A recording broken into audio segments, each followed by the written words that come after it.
has anybody been to MCOG lately? Did they not pay their domain bill? Like it redirects to GoDaddy. I have no idea. Does it I really? I was just on MCOG today, their Oh. GIS website. Yeah, heartlandmpo.org. Uh-huh. Yeah, it's a GoDaddy page. Oh, that's not good. You have to raise, Text have to us. raise taxes. Yeah. Text Renee and let her know, hey, did you pay your domain bill? Maybe it's a problem with mine. Yeah, it works. It doesn't work on my iPad. I don't know. That's weird. It works. It's fine. It's something with this iPad. Oh, it's just not compatible on there or something? I don't know. Weird. Yeah.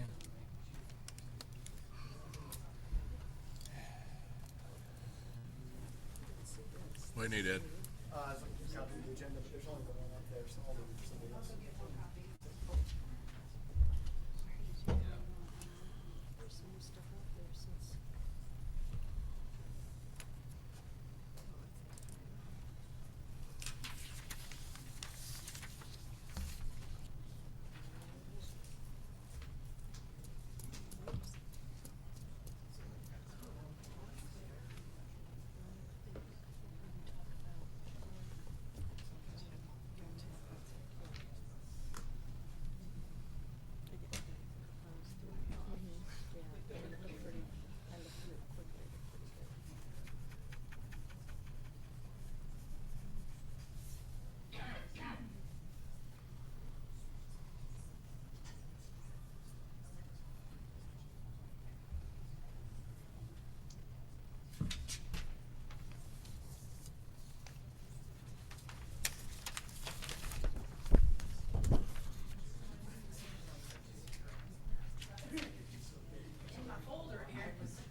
Hey, can you guys hear me out there?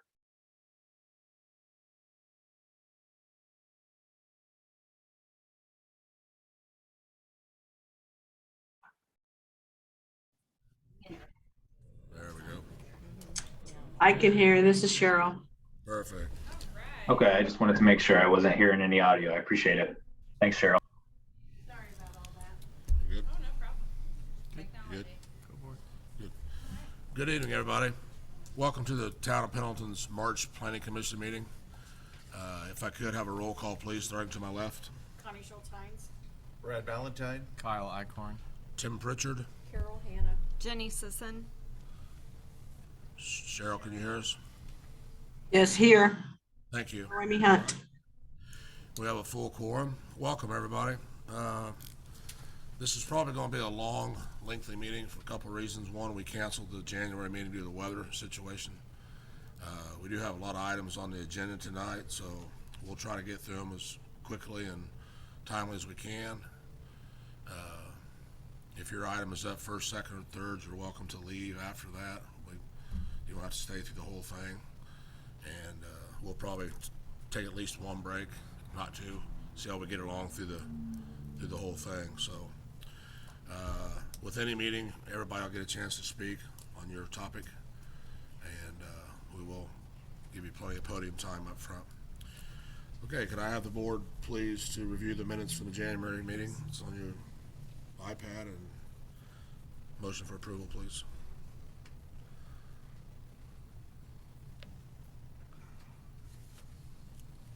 Make a motion to approve the minutes. Thank you, Kyle. Do I have a second? I'll second that. Thank you, Brad. All those in favor of the minutes as submitted, please say aye. Aye. Those opposed? Okay, minutes approved. Seeing no new business, we'll move on, old business, we'll move to new business. PC 03022022-1 is requesting zoning change from Ag 1 to general business for JD Kids LLC. Okay, so I'm just gonna kind of briefly introduce the petition, and then I'll let the petitioner kind of talk you through it, answer any questions, and then we'll go on to staff analysis and your recommendation. So this property is 0 State Route 38. It's just north of the Heritage Way roundabout. It's about 72 acres, currently zoned large lot agriculture, or Ag 1. The proposed zoning includes light industry, multifamily, general business, and rec and open space, as well as an extension of Heritage Way North roadway, which is about a 120-foot wide right-of-way. This is part of our I-69 quadrant plan, this property and quite a few around it. And the proposed zoning would be in the northeast quadrant of that plan, which is slated for advanced manufacturing and technology, as well as a little bit of multifamily around the southern area. This district encourages technology-oriented manufacturing, entrepreneurship, STEM businesses, and tech research. So if you just quickly slide to the next page, Denise, you can see the, next slide, please. The quadrant plan right there. It's in that pink section in the northeast, just so you can kind of get a bearing, and if you want to roll back up to their proposal, please. Yep, right there. So this property is owned by JDK Kids LLC, which is represented by Shri Kulkarni, Joe Calderon, and Victor Reyes. So if you guys want to come up and present this a little bit deeper and answer any questions. Absolutely. Can the board see the plan okay? I've got 11 by 17 hard copies, if it's your pleasure, but. You have an extra one, please? Yeah, of course. Thank you. Always bring these, just in case. I'll take Thank you. Yeah, I've got one for everybody, frankly. Appreciate it. Yeah, sure thing. So, can this hear me? Can the recording hear me? Do you need me to get Thanks. back to the microphone? Yeah, yeah. We can probably share one. Thanks, I've got one. Definitely lighten the file on the way Thank back. you. Thank you. Thank you, sir. Yeah. Is Shri joining us? Sir, Shri should be on could my. you hand it to her? She's gonna compile the record for us. Absolutely. Shri should be on via Zoom. Okay. Is he on panel panelists, they're in our waiting room.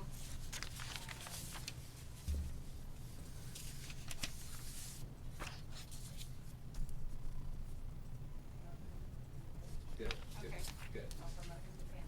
Okay. Great, thank you. All right. Thank you. Again, my name's Joe Calderon. I'm an attorney with Barnes and Thornburg in Indianapolis, address at 11 South Meridian, 46204. Shrinkle Carney, his family under JDK Kids LLC has been a longtime owner of this property. It's just about 74 acres. It was zoned planned business, and then sometime late in the year last, went to ag as you guys kind of transitioned to your new UDO. Victor Reyes with Roger Ward Engineering is also here and can answer any engineering type questions. We haven't done full-blown engineering, but we have taken a decent look. We appreciate the opportunity tonight to kind of share the JDK Kids of Kulkarni family vision for this property. We see this piece as really a piece that can transition and help the town meet its stated goals as set forth in the new 69 master plan. We're not 100% in adherence to that plan because we do see opportunities to kind of match better with some of the existing conditions, then transition back to light industrial, which would incorporate uses in the advanced manufacturing technology realm. So what we're proposing essentially is a plan that starts with commercial that fronts on State Street or 38 on either side of the roundabout as extended with Heritage Way, and we propose about 5 acres of commercial, not a ton, but there's existing commercial both to the west and the east in terms of zoning. We understand that a Wolfie's restaurant may be going adjacent to our client's property to the west. We see a line, well, it's not really a ring road, but kind of an out parcel road that would bifurcate and run in an east-west direction behind the commercial, in which case that would lead to the first transitional use that we propose, and that is multifamily. And we're proposing about 18 acres of multifamily, again, on either side of Heritage Way. Now, that won't necessarily be the same product type or same project, but we, since your multifamily permits a variety, whether it's multifamily or duplexes, et cetera, we envision kind of that being the next step as a transitional use. We do understand that the east adjoiner has plans or is discussed perhaps bringing some multifamily on that parcel, so we think we'll be in line with that type of development, and that is kind of where you transition under your master plan to multifamily as well. We do foresee potential connectivity options. We're not showing a detailed plan because we're not there yet, but we have discussed with your staff about connectivity being an important issue. And then finally, as we move back to the north, we're showing several options or parcels, if you will, of light industrial. That would be the bulk or almost half of the development at 36 plus acres. We started, when we first filed, we had a plan that had some segment of heavy industrial. We were told that probably wouldn't be met with too much favor, so we stripped that out and went with light industry. What that means, and I don't want to take away from any of the neighbors, but we understand that there have been expressed concerns from the folks on Red Oak about pollution and noise and things like that. Under your light industrial standards, everything has to maintain inside the building, and you really can't have any of those what I call nuisance characteristics that escape. So we do see, light industrial is kind of matching your, comprehensive plan. You'll notice that we've kind of put the road as a buffer against our residential neighbors, to the woods. And we did that for a couple of reasons. One, we feel that gives us some extra separation, from the residential. And two, when you think about it, if we're running that new road, up against, the existing residential, then coming off of that, that will be front yard.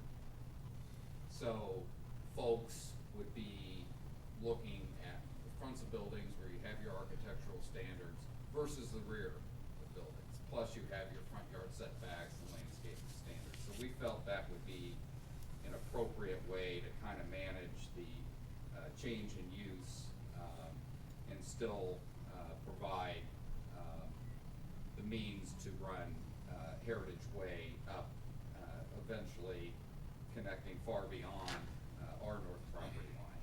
And then around the legal drain, we've, dedicated that area, from a zoning perspective as recreation, open space. Could we put a trail or something like that in there? Of course we could. It's just, we're not gonna develop anywhere near that for obvious reasons, so we just wanted to have an appropriate zoning, category. Like I said, we do have Mr. Kulkarni, his family's, owned this property for a long time. We wanna be cooperative with the town. We're ready to probably roll on some of the development, in the near future. Others, elements of it, namely the industrial, would probably be developed by others. Same with the commercial, and that would depend on market conditions. Of course, conditions, stipulations that we ended up, discussing with you as plan commission and of course the town council. So, with that, we think, that this plan represents a very good balance of what's existing and what is planned for this area. We understand anytime you transition to existing residential, there's gonna be concerns expressed. We try to anticipate that, provide some softening of that by putting the road there and then having essentially the fronts, of property, facing that, area. We hope that you agree that this plan represents, what you want in accordance with your master plan and will bring good benefits, to the town in terms of both economic development as well as planning goals.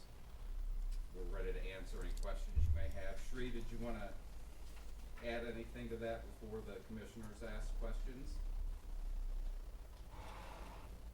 No, I think that's it, Joe. Thanks for the introduction. Okay. Thank you. Happy to answer any questions. All right, thank you, Joe. Board members, questions for Joe?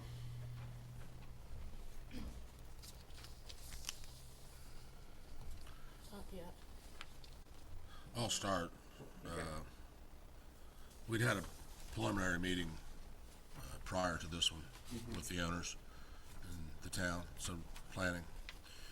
And the road is some concern of ours.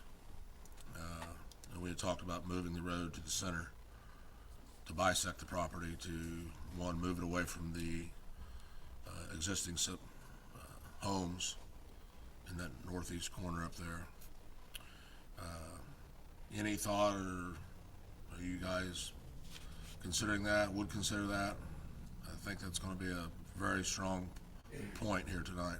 Right, well, I think, from our perspective, we like the road location, where we've laid it out for the reasons stated. However, ultimately, the road doesn't happen without cooperation between the owner and the town. And if the town is not interested in developing the road at that location, then we're gonna have to rethink.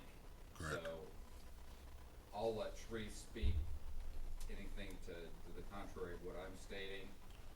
We're certainly willing to, discuss, with either plan commission or town manager, public works, anybody that has some ideas to where it's fair to the town and still fair to the developer. We don't wanna get in a situation where we shift it slightly and leave a bunch of undevelopable ground. And I Absolutely. don't think the town wants that. No. either, so. Well, with that being light industrial, and you did make that statement, everything will be contained inside the buildings. Yeah. So if they are looking at the back of the building, the front of the building, I think it's neither here nor there, but I'll take, anybody else have any comments on the Well, I road? think as far as the road, there's a couple concerns I have. First, it looks like we're going to be removing some trees. And I always have a concern about that because replacing existing trees, you can replant, but it takes years and years for them to develop. The other thing is, I feel like this road is going to have a lot of traffic other than what's just generated by whatever gets developed here. Because eventually it's gonna go all the way up to 132, and that's gonna become one of our bypasses. And I feel like there's gonna be eventually a lot of traffic. And so keeping it away from residential, I feel like is critical. We appreciate that. We do recognize that it's planned to extend much farther north, so we do appreciate that. I had a second concern on the road too, Joe, with the road being all the way to the eastern boundary. That lot in the northwestern corner over is rather large. And without knowing what is going in that lot tonight or in the near future, that kind of leaves the town pretty exposed to what could happen in there. So that's probably the second biggest concern I would have along with the road.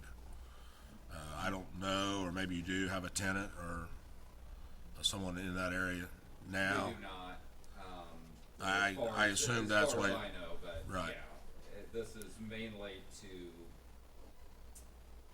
provide a level of entitlement to be able to attract potential tenants. Sure. It's difficult, as you know, Right, so, okay. good points. I guess my other concern too is about the multifamily residential zoning. That doesn't correspond to what our plan looked like. We have plenty of residential area in our I-69 interchange, plan. So, and this is really the first test of that plan. I don't know if this is the time to waver from that at this point. We've spent a lot of time identifying Sure. what should be in each quadrant.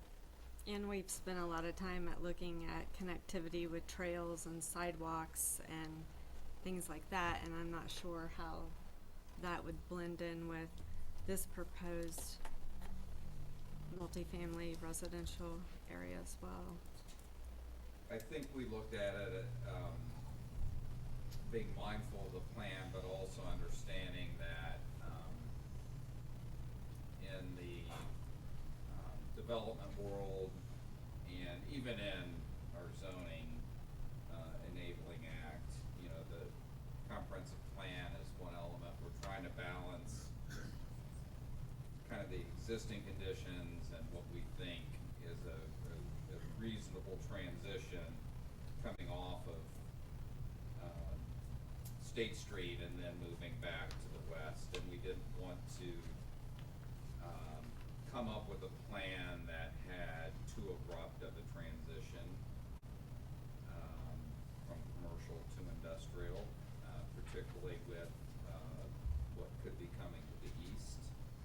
Now, if the discussion continues and the road changes, then that could change this plan by a fair amount. I mean, there might be some uses that make sense to be shoved all the way to the east, i.e. the multifamily. It might make more sense that way. But, again, we felt that this plan kind of blended all the things that are to be kind of mixed in a zoning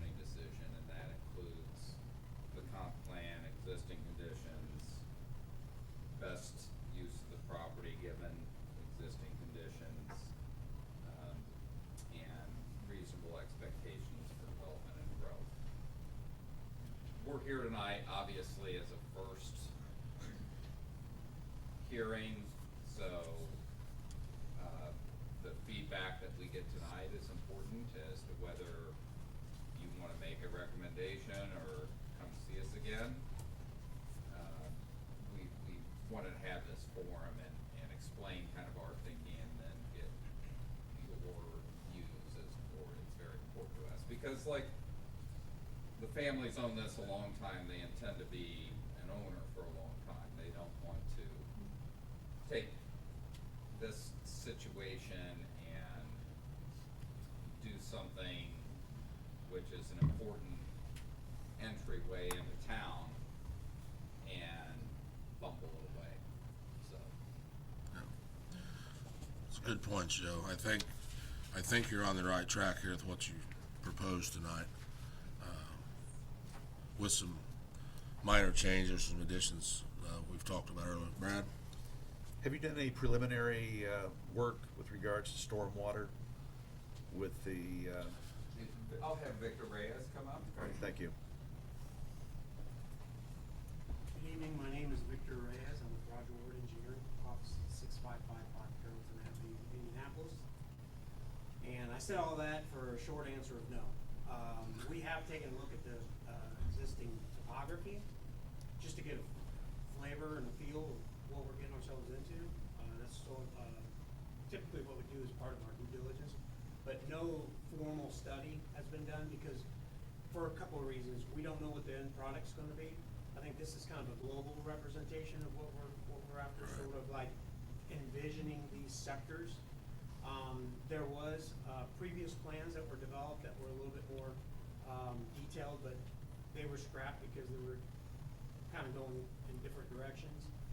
And it's one of those things where if you invest a lot of time and energy into detailed drawings and then it shifts, then you're just never getting to your end goal. So we have not looked at drainage per se. I will say that with any plans, we would, adhere to the local drainage codes. And a lot of that has to do with detention, stormwater detention. One of the reasons, and not to go off topic, that we selected to have that green corridor is that we didn't want to mess with any kind of legal drain type reduction. I know sometimes for each county that might be somewhat of a you have to prove hardship, but we've got land here and natural barrier that we felt like that would serve multiple purposes. So I had a I couple. think further on, if you did know where the road was gonna go and the lots, you take that step. That's what Go. So like, would you build for infrastructure, like the main road, would that be built out in its entirety up front? Or would you, We actually talked about that.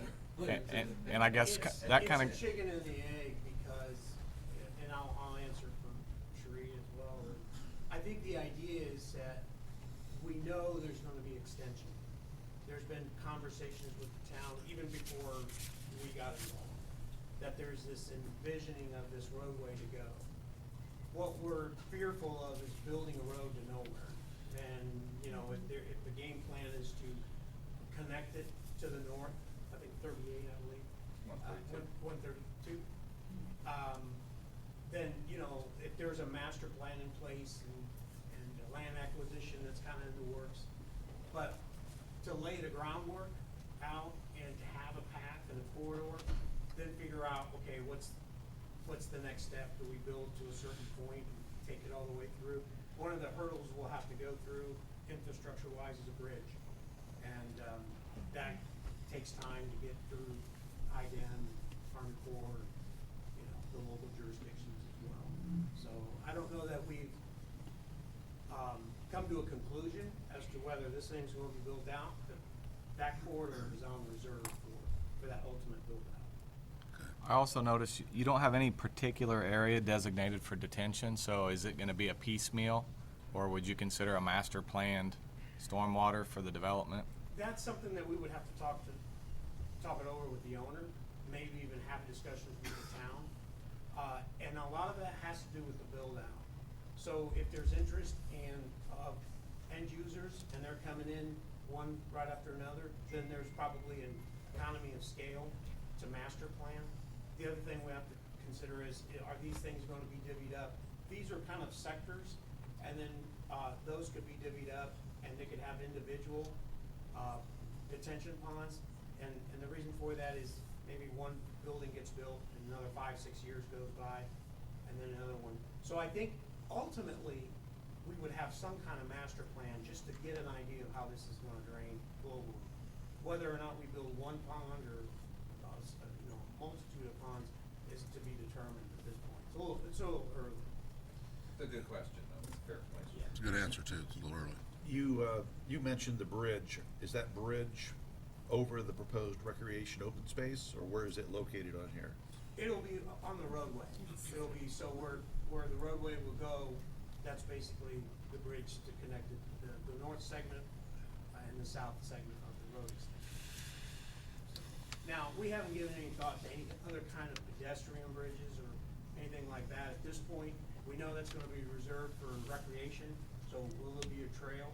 Can we plan a trail that would be connected from that road to the Heritage, extension to maybe the multifamily and further south? Those are things that we could kind of, master plan, if you will. But the bridge that I was referring to would be the roadway bridge. Be a culvert, probably. Yeah, yeah. Questions? Okay, I'll open up questions to public or landowners or anybody who wants to speak on behalf. Ma'am? Good evening. My name is Chris Farrar. I live at 907 Red Oak Lane, and I'm here representing the neighbors of Red Oak Lane. We've got John Jackson over here. Behind me, we have TJ Farrar, Mel Bennett, and Tony Dargo. And also Teresa Shepherd and Ashley and Josh are here as well. Their address is on Old One Bridge. So, based on a professional review of this land plan as submitted in the notice, we are concerned about, and I've given you this document in case you would like to go into page 2, you can see actually where we live and where the orange line would indicate the road that they've placed on the plan. So, in fact, my husband's and my property is the Rosa Fry drainage ditch bifurcates our property, so it dumps right into the back of our lot. 907? 907 Red Oak Lane, yes. So we have made significant investments in our property and are concerned about these plans, that they will reduce the value of our home. I mean, we'll put it out there. As currently proposed because of the environmental noise, as Joe referred to, noise and light pollution. We are also on well water. Light and heavy industrial uses mean the potential for an environmental impact in our water and also in our air and in the ground. Our homes back up against those woods, and they're within 300 to 450 feet of the proposed road. We are concerned about the noise and light pollution emanating from the travel and off buildings and street lighting at all hours of the day, resulting in reduction in our quality of life. So as such, in consideration of these concerns and significant investments we have made in our properties, we respectfully request the following. That the road be moved away from the lot lines separating our properties from the proposed development, and that the road be planned closer to interstate or in the middle of the land plan. We request that all street and building lighting be facing away from our homes. We request that the pre-existing trees be preserved. And as per your UDO, related to your buffer yards, that these pre-existing trees be preserved and considered a part of the buffer yard separating new development from residential lots. We ask that an additional buffer yard be installed starting at the property line near Teresa Shepherd's property at the south to Mel Bennett's property to the north. Buffer, we request, should be densely landscaped, bermed to further separate our properties from the new development to reduce impacts. from conflicting land uses. Drainage must be built into the design to permit water flow into the Rosa Fry ditch. We ask for measures to be taken to mitigate pollutants to our water and air. And we respectfully request that the developer make a commitment for market rate apartments. Looking at this land plan from a development standpoint, I understand first pass at it, it is the densest use you can get on 72 acres and will get the most return for investment for the developer. We understand that. We support new development that increases our tax base here in town, improves traffic flow, and enhances the quality of life for residents of the town of Pendleton. We also recognize the town's need to to support the traffic that comes through town. We desire, as the residents of Red Oak Lane, to work with the town in good faith on mutually satisfactory solutions. Thank you very much. Thank you. Well spoken.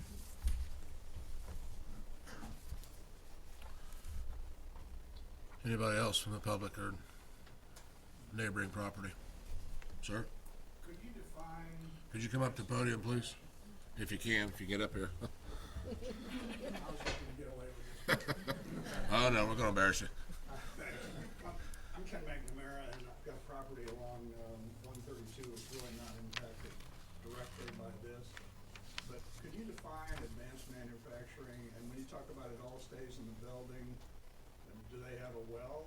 Do they pump well water, or will they get? There's city water there. There'll be city water, city sewers for sanitary.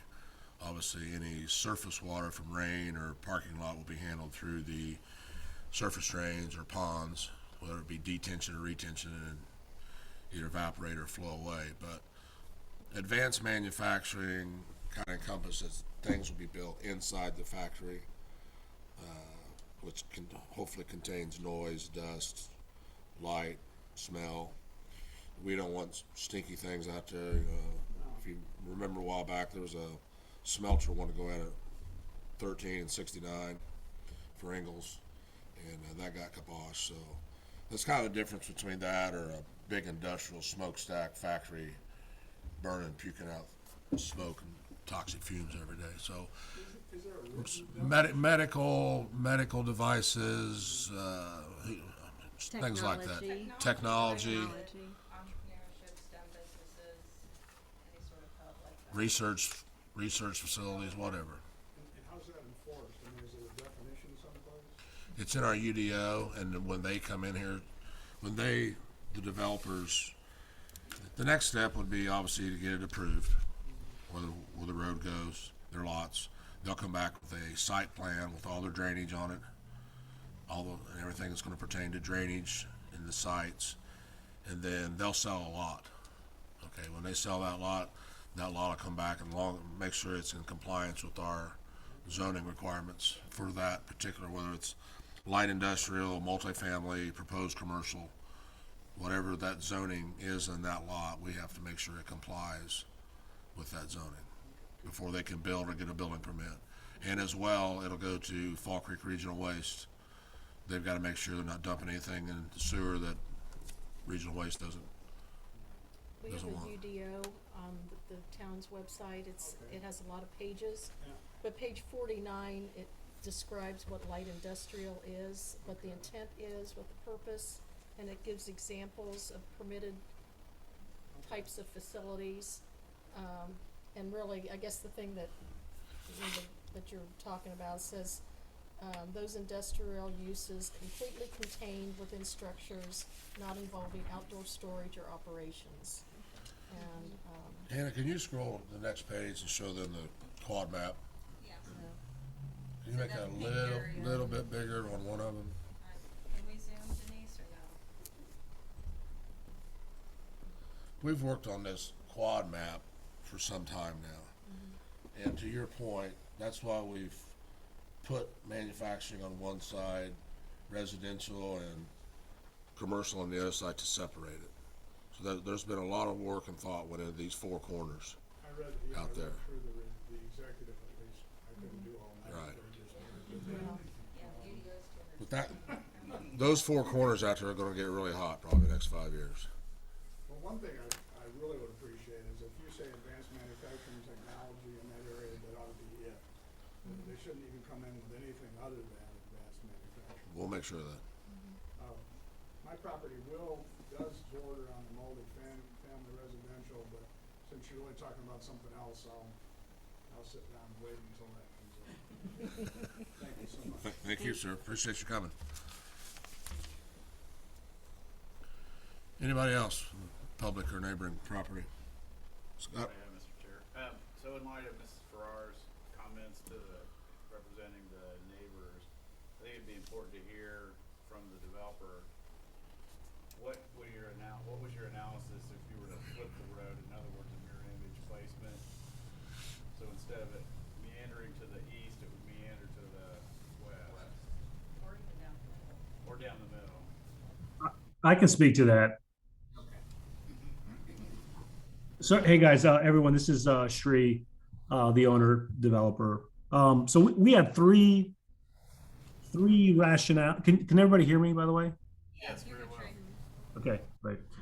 So we had three rationales for placing that road to the east. First one is, as our neighbors over there to the east said, it provides the most usable net acreage after the roadway.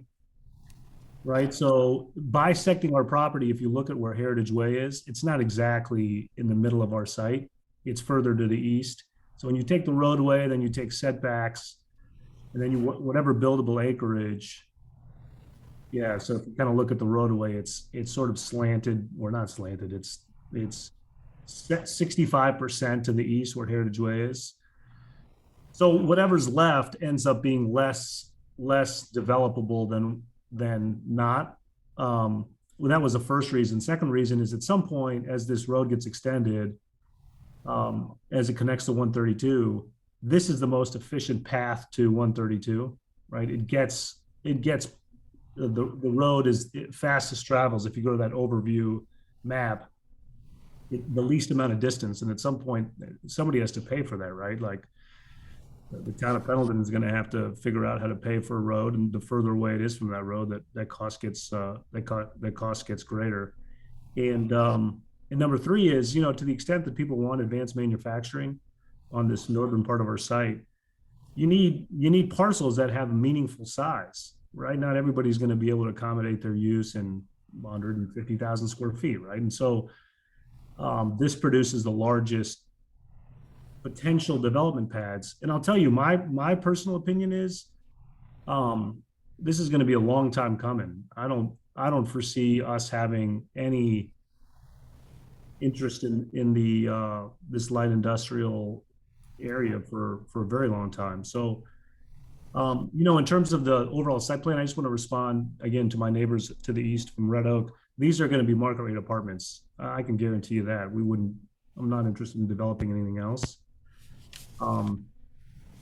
And I feel very strongly, and I've told this to everyone that I've talked to in the town of Pendleton. My family's owned this property for a long time, and we want to be good partners and good neighbors. But our belief is that this is the most important parcel in the town, or one of the most important parcels, let me rephrase, because as you're coming off the interstate going east, everything towards the downtown should be nice. It should be great, right? Community hospitals invested in that health clinic on the other side with all of the activities. All of these uses, for example, our multifamily development is only going to help that, right? We're going to have a market rate apartment deal, but our sell is going to be the amenity packages across the street.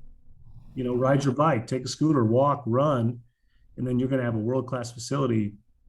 So, that's how we really thought about it. Is you're driving in on 38. What are you going to see that's going to look great? It's going to make you feel great, and it's going to improve, in our opinion, the town of Pendleton. So, just sort of macro, that's how we approach this layout and this plan. Thank you, Sherry. Mhm. Any comments from the public or neighbors for the board? Sir? My name's Tony Dargo. I'm at 903 Red Oak. So, like that gentleman had mentioned, the mirrored image of the road almost does the same thing in many respects. If you flip the properties, you flip the industrial to the other side, you put the other two quadrants to the west, you pretty much have the same thing. And with that, I will say that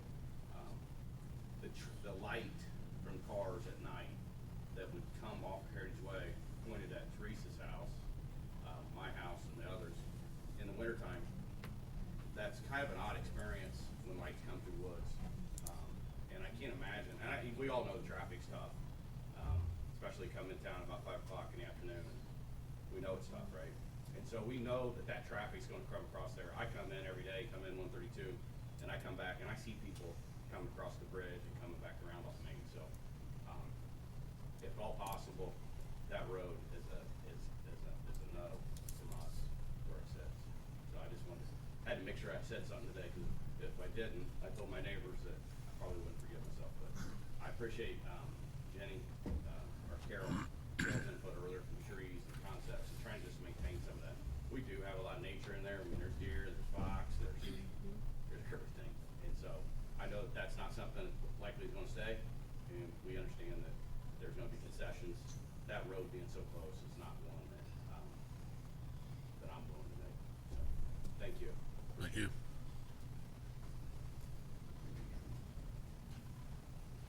The UDO requires a I'm buffer there, TJ so- Farrar, Chris's husband, we live at 907. We're electrical contractors by trade. And the lighting right now on Heritage Way that goes to the south, it's great, it's awesome. It's got such a broad band that goes across there. It would light the side of our house up through the woods. Where are we, 330 feet? So you got more spread than that on the light. This room's got to go to the west. Thank you. Thank you. Hannah, the UDO, so it lists a type 3 heavy buffer. Would that apply to this area? Yeah. I mean, it would be whatever the buffer is for light industry to residential, if it's Yeah. type 3. Okay. I know you're the buffer expert. Or you can condition it and make it whatever you please. But the buffer would have to be from the road to the property, It right? would. I think it would It'd have to be pulled off. completely on this On parcel. this parcel, yeah. But it would be, yeah, in between their parcel line and then the roadway itself. I was driving into town this morning and 3 deer went across 132 and went into their. Ma'am? So I too live on Red Oak Lane. I'm actually on the front section. I'm road frontage of 132, so I'm the Bing Getting person. So for me, I don't get any visual buffer. Whatever hits the back line of this parcel away from, I do not know northeast, southwest. I apologize. But to the west line, I just heard my husband shout at me. But on that back portion, that is closest to 132, that is gonna be a visual. Again, I'm worried about house value for me. I also worry about the drainage. I know that that's been talked a lot. That waterway feeds into actually all the way down to where there's a church on Main Street. We have the worst drainage issue on 132, all the way to where I live. When it rains, we are flooded. So I think it's very crucial that we make sure that the drainage is taken care of. I don't like the development, period. I like my country living. I kind of stick out like a sore thumb, as well as my neighbor who is a field away. We are going to get the visual on the brunt of most of this. We don't like the road, because the road that's going to be joined to 132 is going to be between us. It's going to be a visual. I know I can't per se say a whole lot, but to stop this, I hope, but I'm just not for it. I don't understand. I'm all for growth, but I disagree. I think there's some other portions of Pendleton that can grow. On the other side of the development, across the street from the Pine Lakes that we could use for that. Residential, I'm fine with those kind of things, but I would like to keep all of the industries away from our area as much as possible. Thank you. Thank you.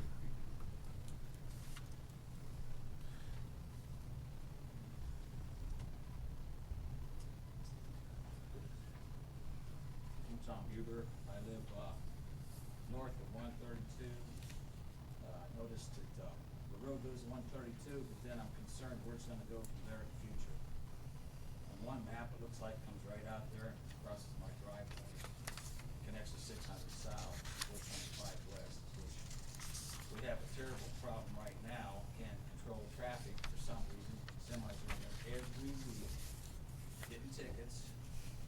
And I can't understand why we would have to connect to agriculture ground to do that again.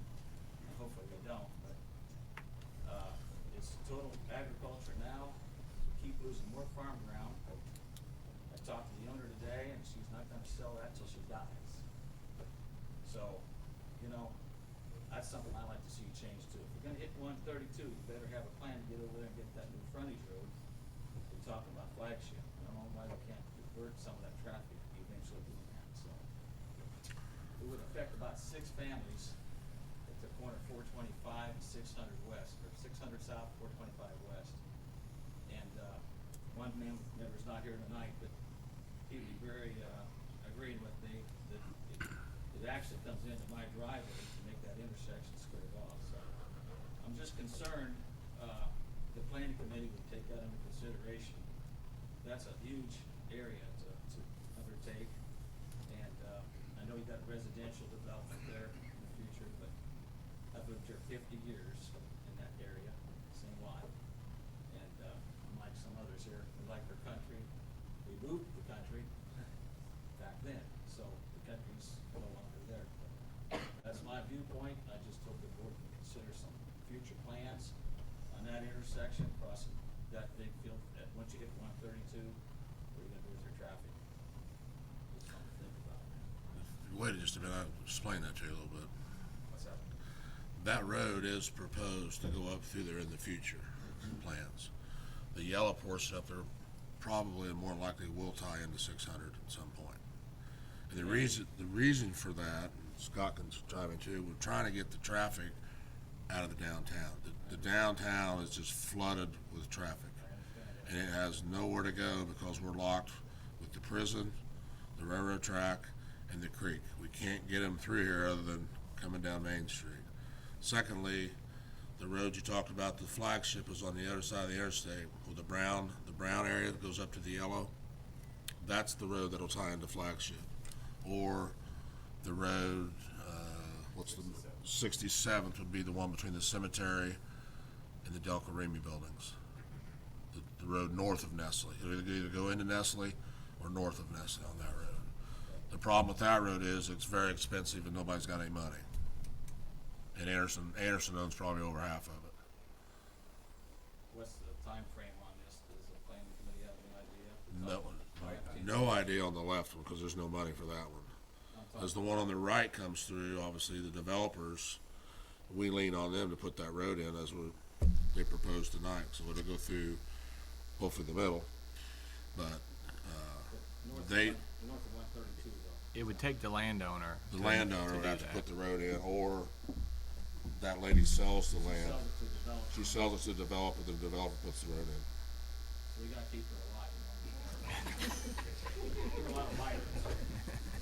So could I just finish that out? Sure. If I was you, I would be concerned too. So that, the general alignment is what that is, that's not an exact alignment. Right.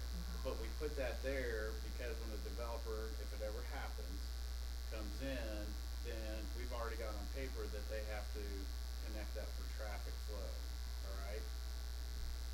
If it never develops, it'll never get built.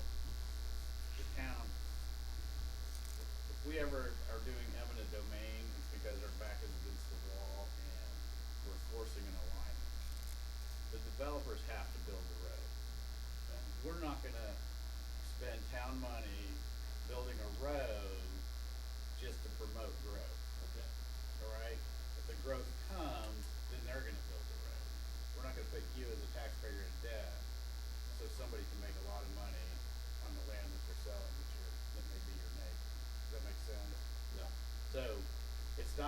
up to us if that road gets in. We're protecting you by putting that there, so if somebody comes in and develops it, they don't do it in a way that's counter to what's good for the town Or the wrong spot. or in the wrong spot. And then, there was an earlier comment you had on the, but it'll come to me later, probably in the discussion. There's just, I know there's just a lot of congestion right there in that intersection all the time, and it's bad now. Yeah. There's semis pulled out of it all the time, but it's a mess, and I just want to add to that.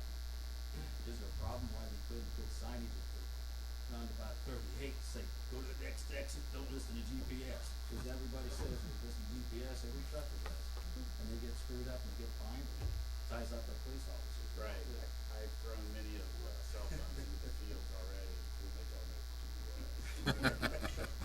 I pulled over a kid the other day, he was in the middle of the field, and I go, why are you here? And he said, there's GPS. It's just a concern about everybody there, and I don't know how they would make that intersection, but we just. We do have large signs out there, by the way. Yeah, I know they do. They don't read it.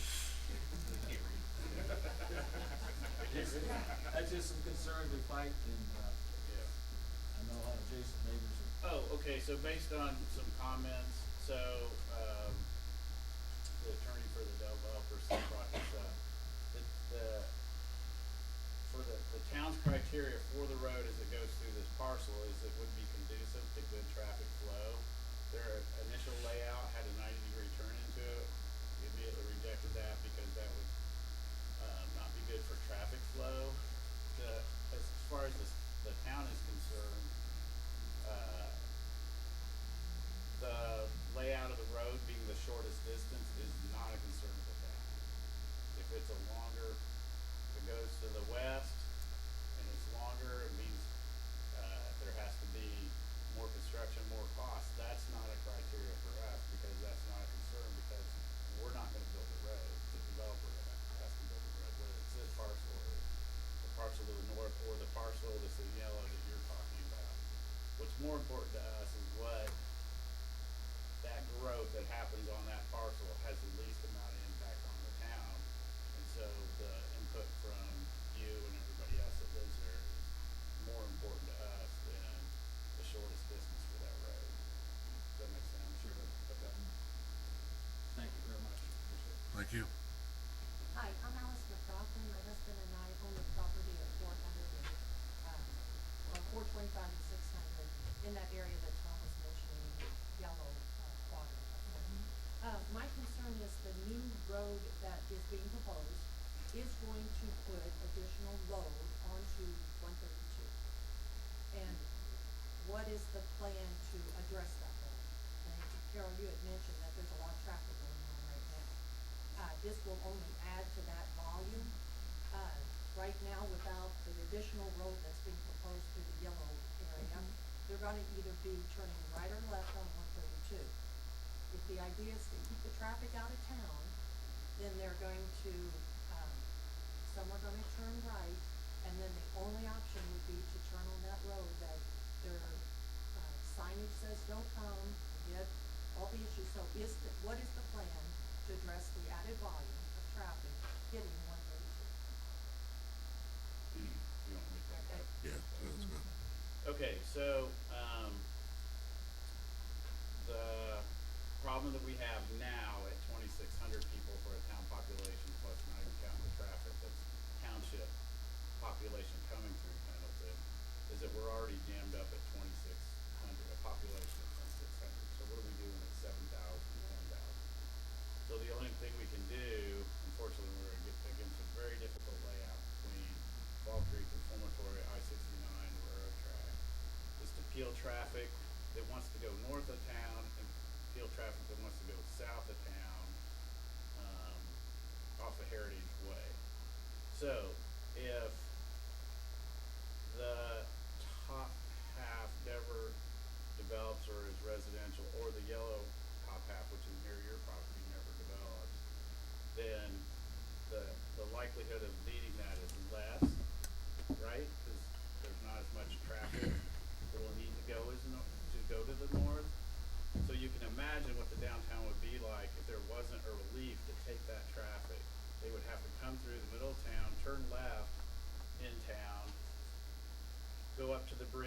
park and then turn left and go back out 132, okay?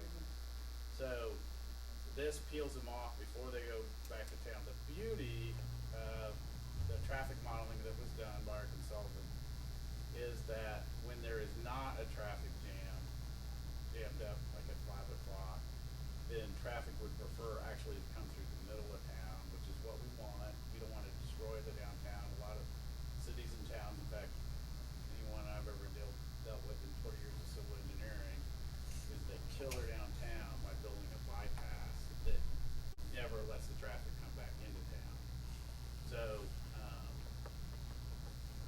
So what you'll see is, as growth happens, not the town driving it, but the growth will drive this, how much that gets developed, how much that road land infrastructure gets developed, if that makes sense. And so my question is, would you vote, up or down on this addition or this change with or without addressing the additional traffic on 132? Well, what's before the commission tonight is just the parcel that's there. So if that's the only parcel that develops, right, nothing north of that, then that road will just, serve that parcel and whatever gets developed there. Which is additional, Yeah, additional right. load. Yeah. Right. And we will not consider that additional load, addressing that at this time. Is that what you're saying? It won't reach 132. It won't reach It won't- 132. It doesn't It reach only goes about 132. halfway. It stops right there. See the If I- top of the red Here. rectangle? Yeah, Yeah, here, if I it could. goes to- You can barely see the property line, but it's right here. Thank you. So the developer here, the Kilcarnys, will be responsible for developing this road. And he said it earlier, they'll probably do it as whatever, depending on what the planning commission votes on. They'll probably only build it in pieces. They are not gonna build this part. Unless they want to volunteer. Did you want to volunteer to build that part? I think that was one of the Yeah, questions, would you so- go ahead and put the whole road through at one time? No, it was. Well, it on was their just for property. their Yeah, on their parcel, property. And that's all that we're talking about related to today. the- We're not talking about this, we're not talking about Okay, that. so I'm not talking about the northern part of the proposal. They don't own that. They don't own that, so they're not developing any of that road right now. That owner comes in and sell it to the developer. That's when we would have that conversation about connecting the Kearney property to 132. And then I had one other question, gentleman back here brought it up about possibility of any changes to the, light manufacturing, and I think, Tim, you said we would be sure that never happened. Is there any way we can document and make a commitment that there would not be a variance approved? Well, that was what took us 4 years to do our 247-page UDO. That's the Bible that describes everything related to zoning. I've been here twice, Dale, and they were both variances to commit, or to the plan. And so I just, I can't speak in the future, because we all may not be here to get voted off or quit or resign or all the above. It was documented that we approved this with the condition that there would be no variances through the build-out, then that would ease me. So I think what you're saying is, if they put conditions on this development, right? And then they build it to those conditions, then it will be in place. If they decide to do something different, they would have to come before the body again and ask for those different conditions.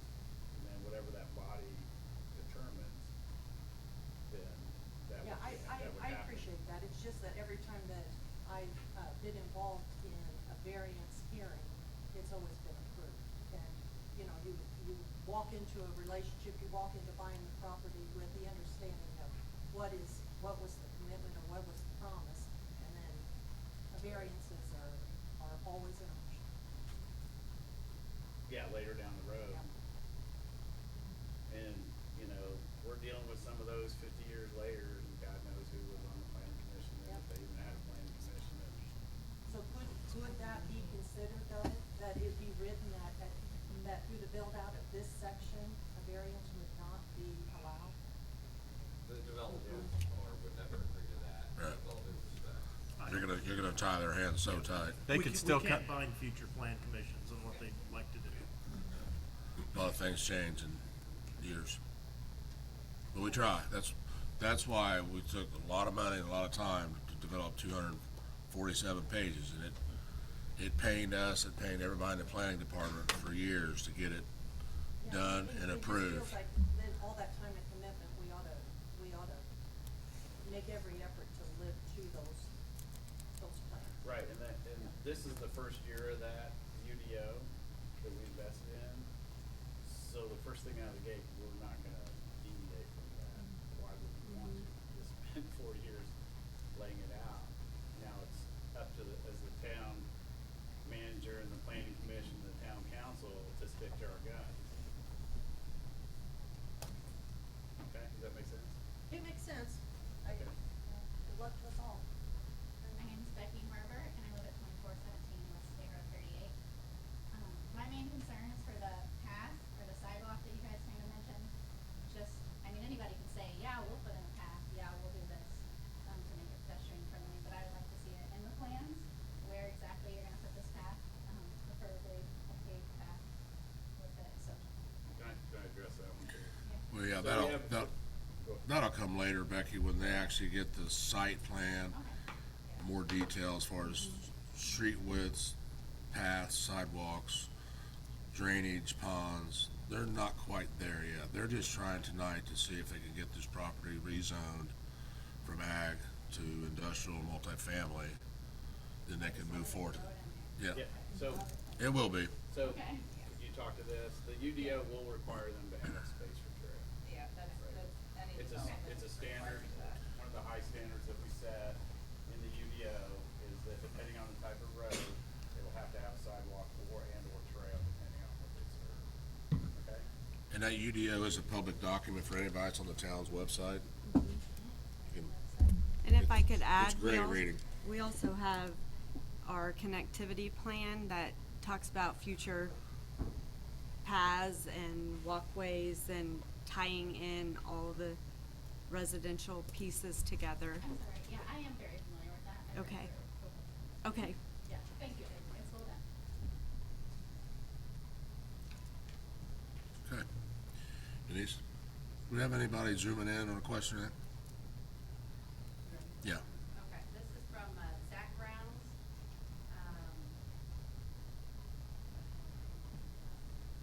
Read this, he can hear me, but I'll promote him panelist here in a minute. If no other development happened west of 69 besides Greenmeat and GBC, why would it be expected this development happen? He lives 450, 150 west. Read that question again, please. If no other development happened west of 69 besides Greenmeat and GBC, why would it be expected this development happen?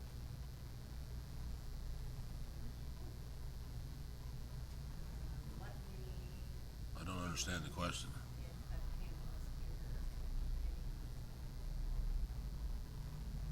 Is he asking why they wouldn't develop west of GVC and Guy instead of this property? If they don't develop there, then why would you expect it to develop on this side of the interstate? That's kind of what I. They don't own that other side. Yeah. Can you hear us, Zach? I'm trying to promote you as panelists.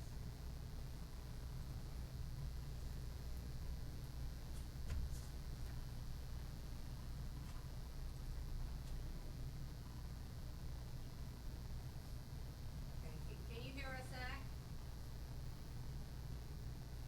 Can you unmute?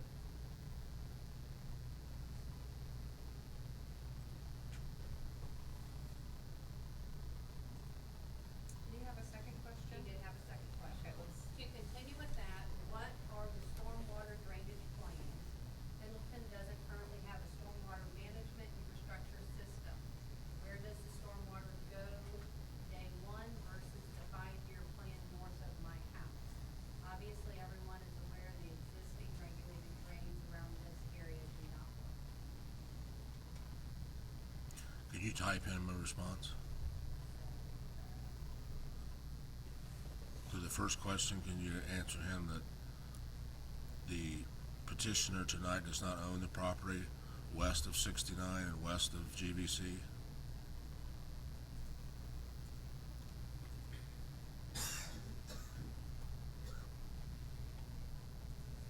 And the second part of the question, relating to the drainage, that'll all be addressed in the primary and secondary plat approvals when this development is approved. Well, that's why I asked you, that's why I asked you to type it. Lisa responded.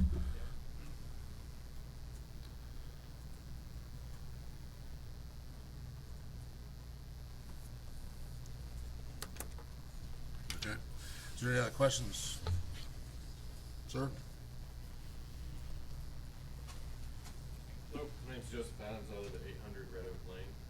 One of the issues that I have with this new development that's going in over here, I'm all for growth, but I would prefer responsible growth. The town is really seeming to be focused on what's gonna happen 5 years from now versus what we have going on now. We have roads that are in deplorable condition. They're not being maintained at all. And, you know, old 132 is quite a mess. They come out and fix it every 2 weeks, and when they do fix it, they do a horrible job at it. So I think it's important that we look at the problems that we have now before we go adding future problems to this. 600, I drive down that road every day as well. It's 425. 600's in horrible shape too. So I think Pendleton hasn't had a good track record of making developers follow through on their promises. So I think we need to work on keeping our town in running order and working as opposed to making new developments. And I echo what all my neighbors have said, that we can't stop growth. We don't want to stop growth. I don't think that's the goal here. The goal is to be responsible about it. And that's setting my piece. Appreciate you coming in. Thank you. Sure. So, just to kind of add on to what Zach's saying, I'm not saying I'm speaking for him, but he brought up a question that I did have as far as traffic. So, like he's saying, there's no development past that, GVC. So what happens when there's no development and that road never comes in? If traffic is the big dilemma here, what's our plan to fix the traffic until that parcel gets bought and developed and a road does meet with 132? We're talking about a long-term plan. A lot of you have said that this could be, 5, 10, 15, 20 years. My husband has lived on Red Oak Lane for 20 plus years, and that road has never came through there where the GVC is. So I think that if the traffic is the issue of getting that roadway done, then we have to be also understanding how long are we gonna have to be dealing with the traffic of the development. These manufacturers, these commercial properties, these residents that are going in, where does their traffic go? Because we're gonna be dealing with whatever traffic we have now, plus theirs, and you're hoping that a road's gonna continue to 132, but we don't know when that's gonna happen. So if we can't handle the load, that's what I'm concerned with as well. If it's over the town in general, we're gonna have semis, we're gonna have delivery trucks for these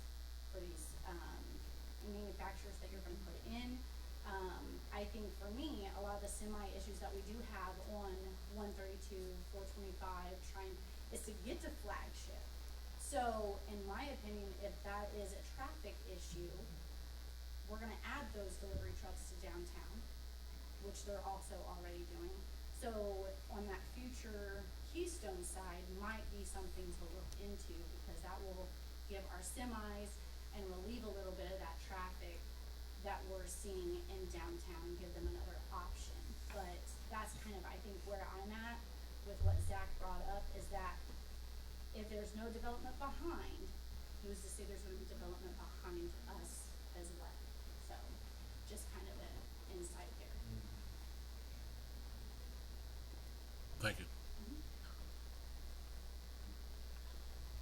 Any more comments or questions? Anybody from the board? Ready to hear staff? Staff? Denise, will you scroll on down to analysis, please?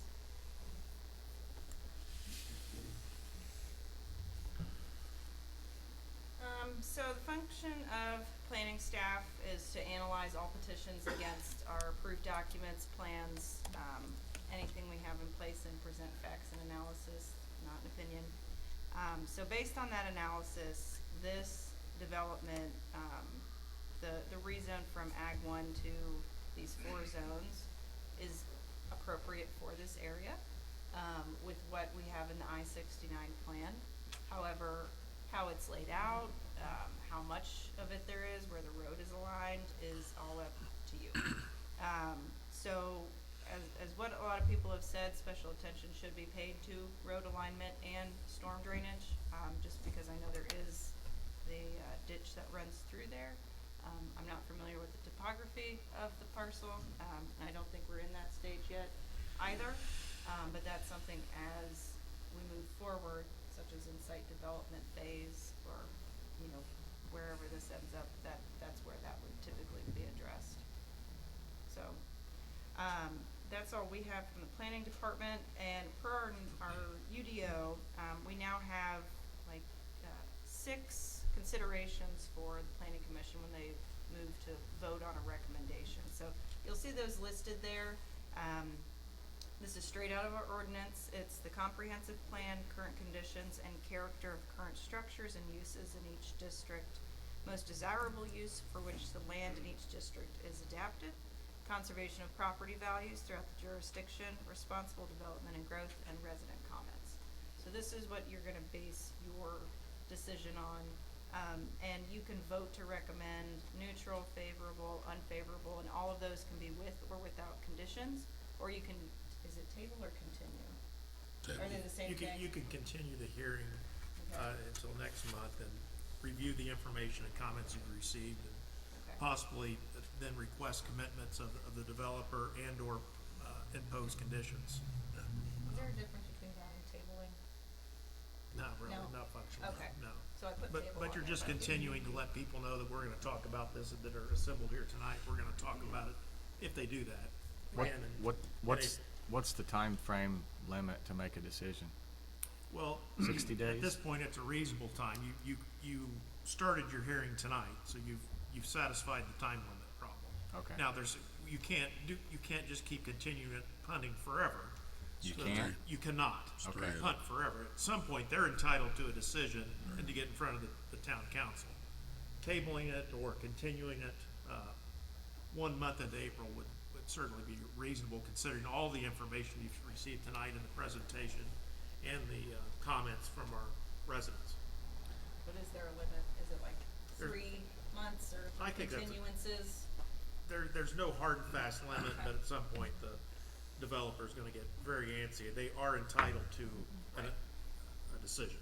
So I think if we're gonna consider tabling it, it would be, you know, if we have layout changes that we would like to see, we should communicate those so they have a month to make revisions to the layout.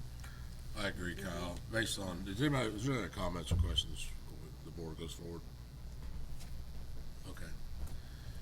I agree with you, Kyle. The way I see it, I like your proposal. I think you guys are on track to get something done out there, and I think the town's favorable for what you want to do. However, I think there's some concerns, obviously, with the residents, property owners, also the people on the board, the layout of the road. I think you've pretty clearly heard that we'd like to see the road in the center. I'm not saying that's going to happen, but we'd like to see it happen. I'm a little uncomfortable personally, just given light industrial zoning to that whole back quadrant, not knowing what's going to go in there and where that road's going to be located. What could possibly go back there to affect, 1, the town, and 2, the adjacent property owners, particularly tonight. So to keep this moving along, that'd be my recommendation, to table it tonight, to come back April's planning commission meeting April 2nd, 6th. I'm sorry, with some different proposals on the road. I'm not saying, there was a drawing that I think Sheree had where multifamily was all on the right or to the east when the road was in the center. To give some different options to the board and also the adjacent property owners. And I think it might satisfy everybody's appetite at that time. So with that said, I'll make the motion to table PC 03022022-01, request for zoning from Ag 1 to GB and the other LI manufacturing 2 and districts till the April Planning Commission. Can I have a second, I'll please? second that. Thank you, Brad. Do we need to vote, Mr. Councilman? Yes, sir. Okay. All those in favor of tabling this petition tonight, please say aye. Aye. Those opposed? Okay, thank you. Joe and Victor, if you guys have any questions, obviously get with Hannah. We'd be happy to have another little meeting with you like we did before. Right, and I know Ms. Farrar from prior experience, so we Okay. can contact her. All right, thank you, and thank all you for coming. If you want to scoot, you can. I'll give you a minute. Sure. We'll take a quick recess. Let's come back at 7 o'clock, please.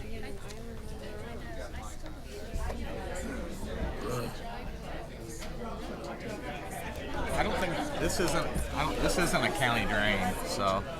Well, they got the ponds in there, whatever they build, but My concern is my concern is these parcels are so small, there's no room for the ponds to go, so, but we'll deal with that later.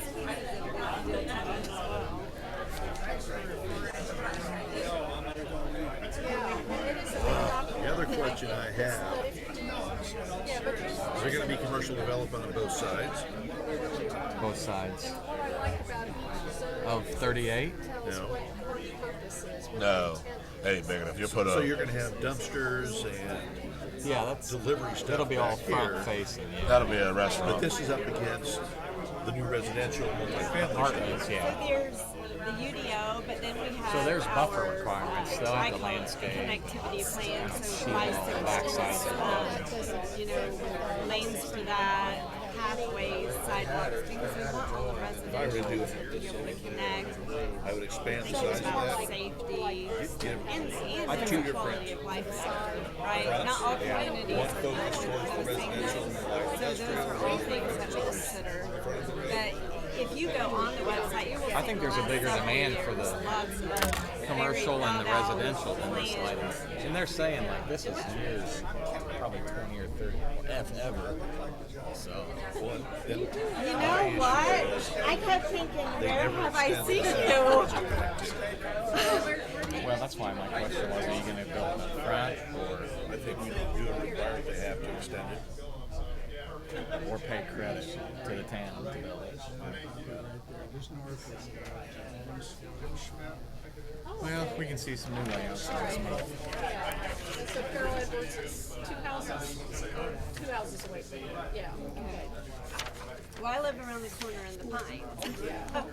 So I understand the 475, 600 hang up because, well, I used to be able to see them come through, but things are starting to build up behind me, so. I'm over here on this, right here, on this way. I really appreciate the work that you do across the So let's plan. Yeah. Well, and we don't want it to be hodgepodge. You know, you want clusters to make, exactly, and there's buffers. We have a drainage. The mortgage company who's in that old building west of the west of the interstate over there. Okay. Well, thank you. Every time I hear that, I was thinking, what's the online shopping thing? Yeah. It's not that. Do they? I was going to. Like, okay, Here. mortgage company. She's not here today. So. Yeah, they're the ones building the house on 38 with a 27 car Okay, garage. thank you. It's on Chatham. I mean, I do buildings, yeah. But it does, it's very nesty, But it needs to be where we, yeah. I think there was right here that was residential still.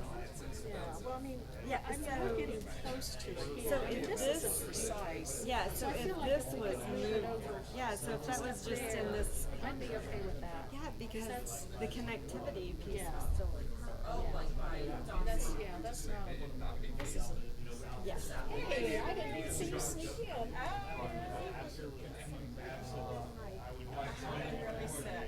Oh, Yeah, I had to hear it from that way. No, it's, nothing Josh has got. Oh, Thanks for your Carol, thank you. Oh, thank you. Yeah. Yeah, well, and it's nice having a representative of everybody, so I'll just talk about instead of everybody. So if you can kind of coordinate that for the group, that would Well, be. yeah, I mean, and Tony, when we started talking about the road, Tony said that he was gonna say something. Yeah, oh yeah, that's okay for them, but I'm just thinking when you start talking to the developer, if you could represent the whole group, that would be, yeah, I think that would make everything go. And you can. I've been on your side Yeah. of the table before, so I kind of understand. I mean, that worked pretty well with Hutzinger Farms. They had the guy that was the HOA representative, and I mean, it just works better that way. Okay, all right. You know, did you used to work for maybe Drees or? Did you used to work for a developer? Old, okay, yeah. I work at HWC, so I think I've had a conference call with you in the past, so. Yeah, I used to be the director of the Lawrence Chamber of Commerce when Ed was still. Okay.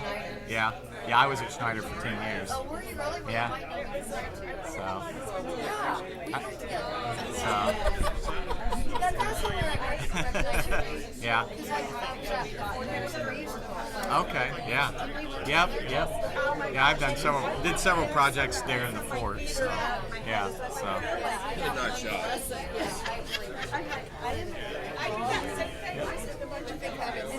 To kind of represent all of those homeowners, that's gonna be helpful. Will she be able to like send them on Yes, sir. You know, waking up and just watch TV. It's better. And make sure that you watch every episode.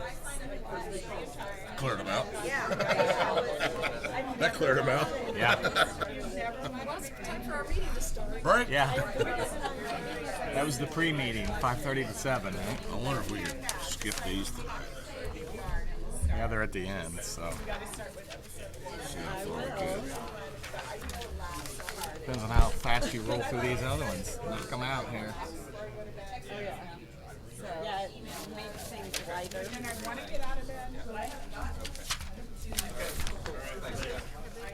Thank you, Joe. Appreciate it. See you next month or sooner.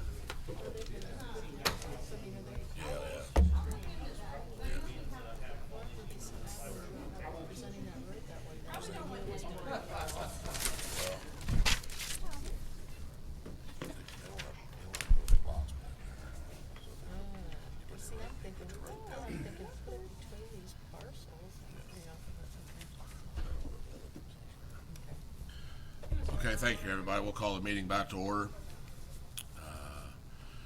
The item B now, request zoning change from RC to SF2, 510 South Main, Kyle Smith via David Gilman.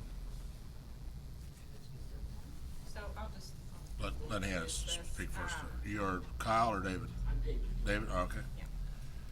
So this parcel, is currently zoned RC 510 South Main Street. It's about 5.5 acres, so they're looking to rezone the bottom 2.9 acres just south of where Laurel Street turns west to SF2. Lot 11, if you'll see on the map there, will be served off of Laurel Street. They already went through BZA for variance on that. And there is a legal drain that runs across this property pretty much where Laurel turns west. So they are looking to rezone this, because it, will make the development fit there better than, RC would, with that having to be alley served, 10,000 square foot lot maximum. This is just kind of an odd shaped, end of this parcel. So I will turn it over to David and he will explain a little more in depth and answer any questions you might have. Thank you, Hannah Rose. Again, for the record, my name is David Drillman. My address is 211 South River Avenue, Suite H, Indianapolis 46219. I do represent Kyle Smith, who owns both the blue and the yellow areas. Kyle's personal residence is on lot 13, quite a large home. The overall master plan is to develop the blue into smaller RC lots and then take the yellow for larger lots and obviously larger, more custom-built homes. The entire property was converted to RC when the UDO was adopted, and we see the huge benefits of the RC on that area that's abutted by Main, Laurel, and Kyle Streets.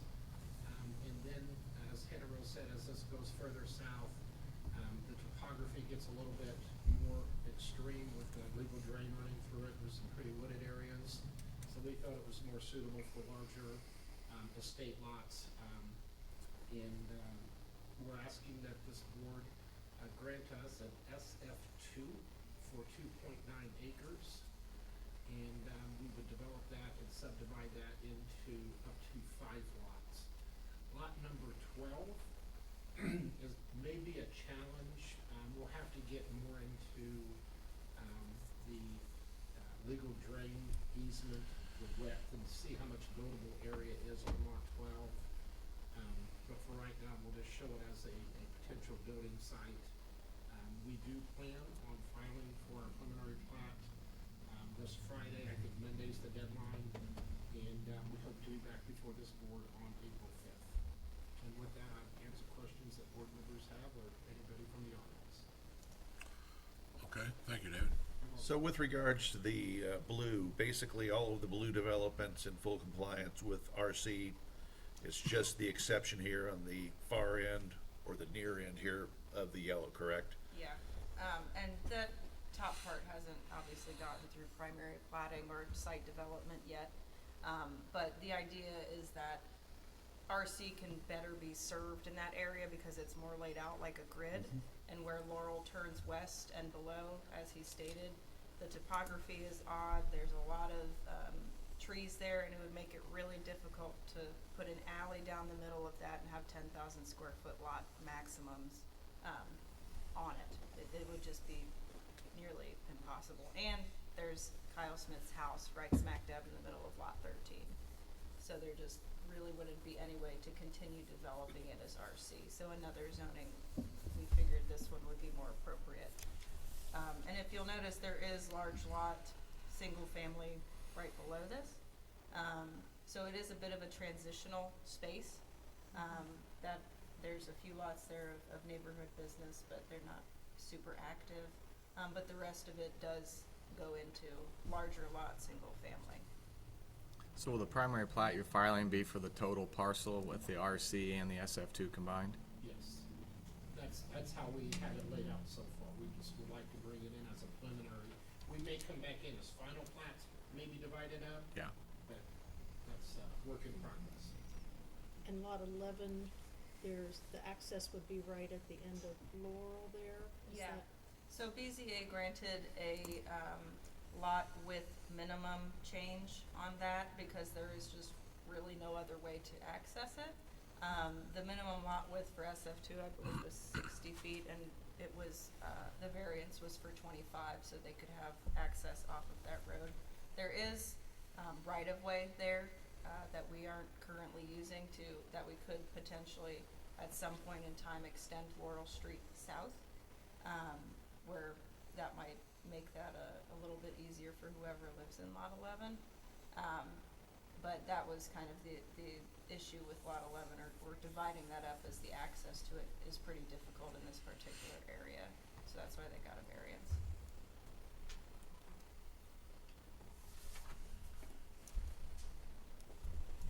What's the minimum square lot size in SF2? Do you know that off? I'm assuming this proposed configuration meets that. Is it 10, 350? You stumped me. I know, I should know this. I look at that document every day. We meet it? Okay, all right. Okay. And I think that's what we went through in the preliminary stages, was figuring out if you lotted this out or parceled it out, what would fit, whether it be SF1, SF2, SF3, and we Minimum. decided on this one. 11. So 10,890 is the minimum.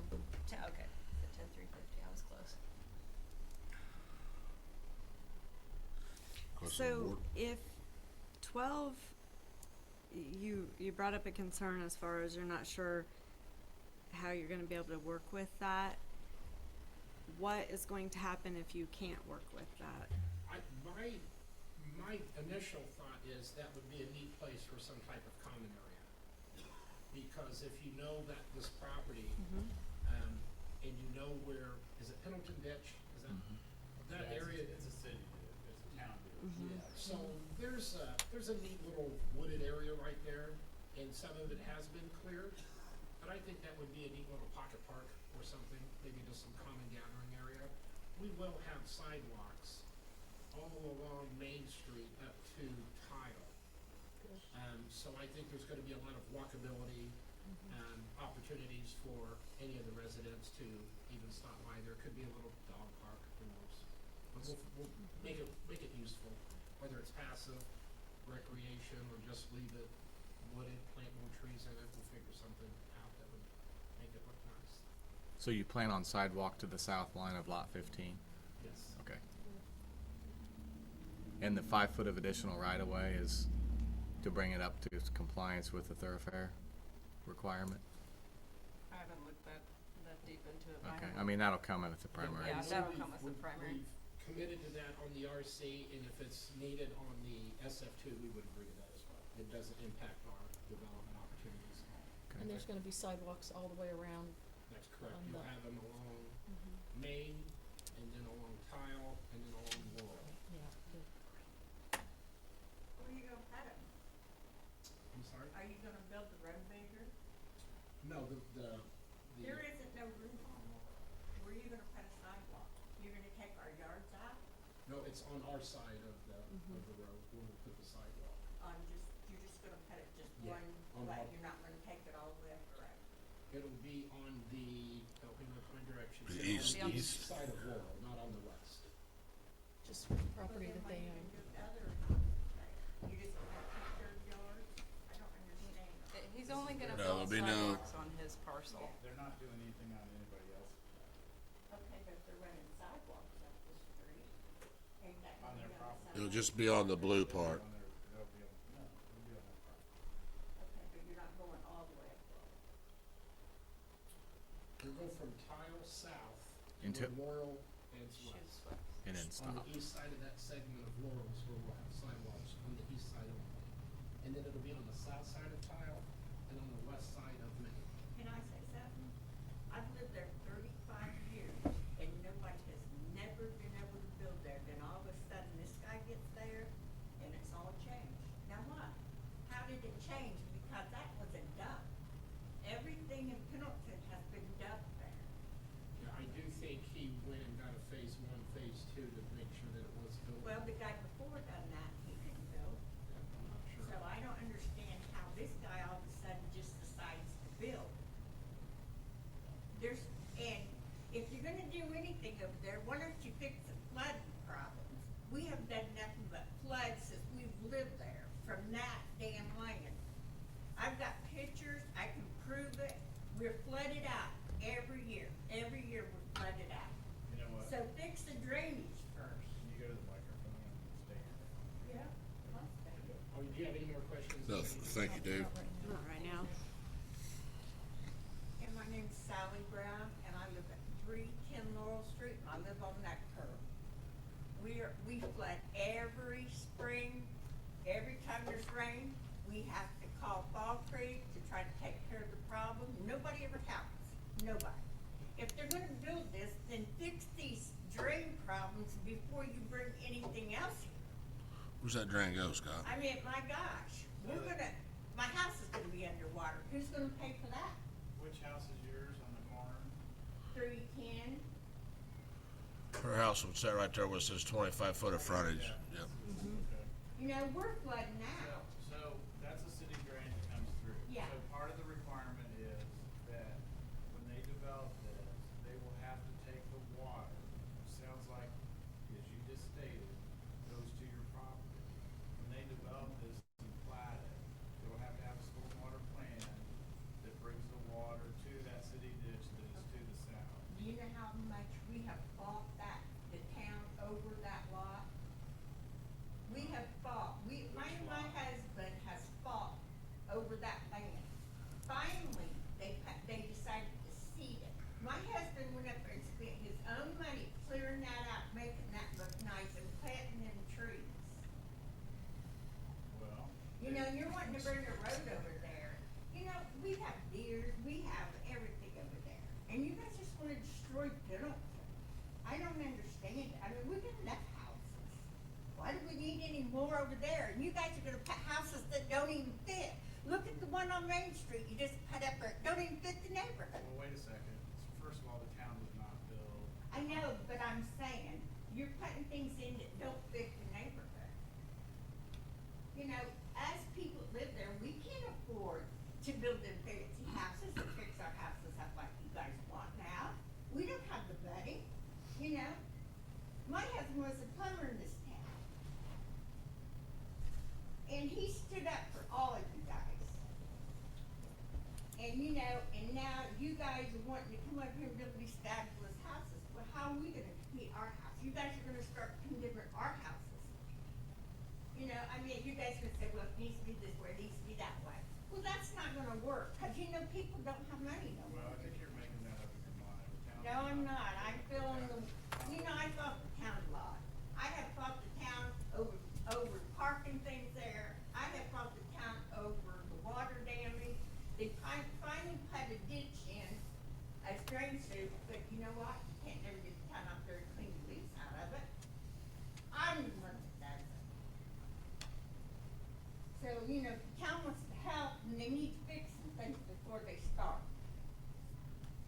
And I'm totally against this. Well, that's fine. It's your right to be against it. And we know you ain't, 'cause I can tell by you sitting there.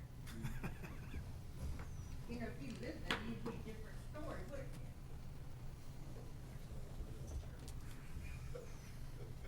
Where at? Okay. Well, now, we just crossed your house. David? Well, you didn't have no water either, did you? And by the way, I did just clean out that ditch, and by the way, we did just. Yeah, because I called the town to have it done. So they'll tell me, I did. Ask them. You might have, but I that's know not I the reason we did. did it. We did it because it needed. Thank you, Mrs. Brown. David? Yeah, we are aware that, I think I was approached by a gentleman that lives on the opposite side of Tile Street. There are some drainage concerns. I think there's an inlet on Tile that may or may not be able to handle some of the water that is already going through there. But your town manager is absolutely correct, along with your planning staff. It's our responsibility to identify where there is drainage problems. And if it's water that already comes onto our property, and we have to control that and lessen that impact on a downstream property such as this lady may have, being further There's 3 houses over there that get further on flooded. Laurel. But yes, we will have to address those. Oftentimes, development helps improve drainage when it can go anywhere it wants to go right now with nobody to. We will not let that water go on. We're getting in the weeds here a little bit. The other thing is, You better write that down. And my property ain't gonna be flooded anymore. Not the water for that property. and you'll be happy, we have a diversity of housing. The housing in the blue, they're not gonna be big monstrous houses, they're gonna be actually more compatible with all the other little townhomes that are around it. And I think you'll like the way they look. Well, I don't like the one they just throwed up there. It looks like That's a big one. it come Yeah. from, I don't know where gone. Yeah, but, so diversity of housing, and we've been working with Anna Rose and we're very much aware of, some of the concerns and we'd like to continue on with our plan. Sit there and just let it do it. You're right across the street, buddy. But I, again, just answer the Come on, questions that speak boards up. have or people in the You audience.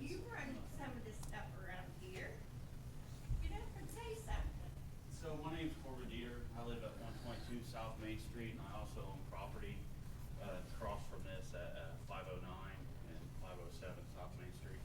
I'm all for development, don't get me wrong, but Sally has a good point about the whole stormwater thing. I get that they're trying to build, you know, and make that, I called it dead area Pendleton. It'll look good with some homes, the right homes, not no slab homes, the right homes. But we have a problem with the stormwater. Is it only down in that corner, Yeah, Corbin? pretty much. Yeah, and they've been working on it. They've done it in the last year, what they've done down there, big difference. I know it's not gonna happen overnight, there's no doubt about it. Let me show you But those pictures. guys, I've seen them out there. I mean, when it rains, they're out there, so there's no doubt about that. And I get it, it's not gonna happen overnight. I mean, they'll get it fixed out. They've been out there, I've seen it. I've lived there for 35 years. Yeah, but what we're not realizing is the rains are different How now. come I have to go out there and clean the leaves out of it all the time? Now, you tell me that. I don't know. I mean, I can barely keep track of myself, let alone other people. Well, okay, it'd be different if they was over there cleaning the leaves out, but I have to call the town, and then I go out there and do it, or my house is gonna flood away. Yeah. Is it a matter of the drain can't support it, Yeah, Scott, or they could it? can't, there's Mrs. Brown, two Mrs. Brown, I'm speaking, thank you. There's one. Mrs. Brown, thank you. Can the drain support the water, or does it just get plugged up on the top? Are you asking me? Yes. I don't know yet. We're, as Corbin said, we're, started at Madison Avenue. We reconstructed the culvert, the old limestone railroad culvert that's under there. Right. So we're cleaning that up. And then we just, in fact, put an inlet there at the corner of those apartments on Madison Avenue. So it'll start to pull some of that water before it even gets down Main Street and starts flowing south. Now, as far as, down where Mrs. Brown lives, as we clean that ditch up, it'll be, we'll be able to clean that water out, more efficiently. As far as the leaves, I need to keep a rake in my car and go around, rain and we'll pull the leaves off the drains, but you know, as soon as we turn around and walk, the leaves are back flowing down. It's a constant problem we have. Now, from an engineering standpoint, one of the things that I'm happy about this parcel being developed is that we'll be able to capture the rainfall that's on that parcel, capture it and get it into the ditch before it flows onto Laurel. And we have cleaned out the line that runs, along the railroad trestle, because that's collapsed. It's 100 years old, it's collapsed, it's on our plans to put a new line in. And then, so I think one of the worst flooding that's happened in the last 2 years, was before we went through and jetted that line out, and it was flowing down Main Street, turned down tile, went down tile, overwhelmed that inlet, and then continued down to Laurel, and that was the worst flood in that. That was the weekend, that was the week that I gave it down. Sure. Pull out. Okay, over there on that lot, there was like something to do with the sewer. And it was uncovered, and there was like somebody had put like rugs and things over it. And somehow it got, something happened, I don't know exactly what, but that water went down and went into a pond down there, and there was a bunch of lawsuit going on about it. And it was something to do with the sewer, the sewer. The storm sewer or the sanitary sewer? I think the sanitary sewer, because I used to have waste in it, that little thing back there, that like, it's like a little river, but it ain't a river. It used to have waste in it from that. They've cleaned most of that out. Yeah, I mean, they it- have. Yeah. But, I mean, it happened, I just wondered if they had took care of all of that stuff. Okay. Because you're gonna put houses in here, and, you know, we wanna be safe. And we're on a well over there, and is that gonna mess our well up? No, it should actually speed it up, because they have to capture their water before it runs onto Laurel Street. And if it runs onto Laurel Street, then it sounds like it runs into your yard. So if you can capture it before it hits Laurel Street, it's great that this is being developed, because that's the benefit of this being developed. And from the town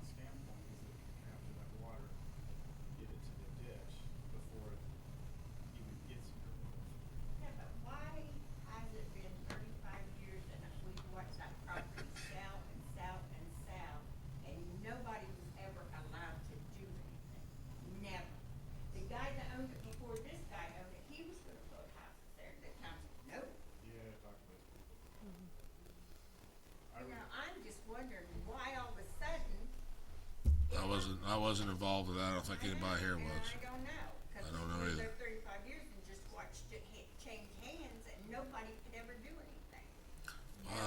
I can't answer whether they couldn't do it or didn't do it, so that's a big difference. To your point, Mrs. Brown, to your point, Dave, when you do your primary plat approval, you assure that the water goes south and away from Laurel. Address that situation. Yeah, that's where it needs to go. Thank you. That's our outlets. All right, thank you. Is there any other questions or comments before we go to staff?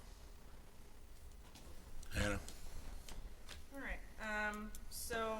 right, compared against the UDO, the rezone from RC to SF2 reflects the surrounding residential areas. It's not earth-shattering, or will disturb any of the uses around it. The parcel does have some specific constraints that we've already talked about pertaining to topography and, access that would make it difficult to develop as RC as it is right now. And also, like I mentioned earlier, the parcels south of this are all zoned a larger lot, single family. Some are SF1, some are SF2. But that's what I have for analysis. So move on to your vote. And not to put words in your mouth or put you on the spot, Yeah. does the staff have a recommendation in terms of favorable or neutral? No Neutral. recommendation? Neutral? Okay. David, you have another comment or No. just want to get for your next petition? Any comments or questions to the board? I think it makes sense as a transition between RC and single family. I agree. I'll entertain motions, please. I'll make a motion to approve, let me find the, there we go. Let's call it, The CEO 3022-022, the zoning change from RC to SF2. okay. Ms. Hannah, that's your motion is for a favorable recommendation Yes. to the council? To- Okay. Yes. Yes, Thank you. a favorable recommendation. Thank you, Carol. I have a favorable recommendation for first motion. I have a second. Second. Second. Thank you, Kyle and Carol. All those in favor of 2022-02, please say aye. Aye. Those opposed? Thank you. Motion carries. Thank you. Right, and Dave is actually representing our next Right. petition. This is for a property at 8843 West 700 South. The current zoning is rural residential. This is a 14-acre lot. And the proposed zoning is heavy business to utilize the eastern part of it in an L shape for indoor-outdoor boat storage. Thank you. Again, David Gilman, representing Lake Development LLC. 14 acres at the far, far west of the Pendleton town limits. It actually has frontage, if you see the green with the red hatching around it. That is State Road 13, which is the frontage to our west, and then 700 south is our frontage to the north. The little panhandle and some of the far eastern portion of this 14 acres, somewhere around 4 or 5 acres, my client is proposing some type of boat storage facility, about 40,000 to 50,000 square feet and maybe 4 or 5 buildings. It'll be very passive, seasonal. These boats will be stored either indoors or in an enclosed outdoor area.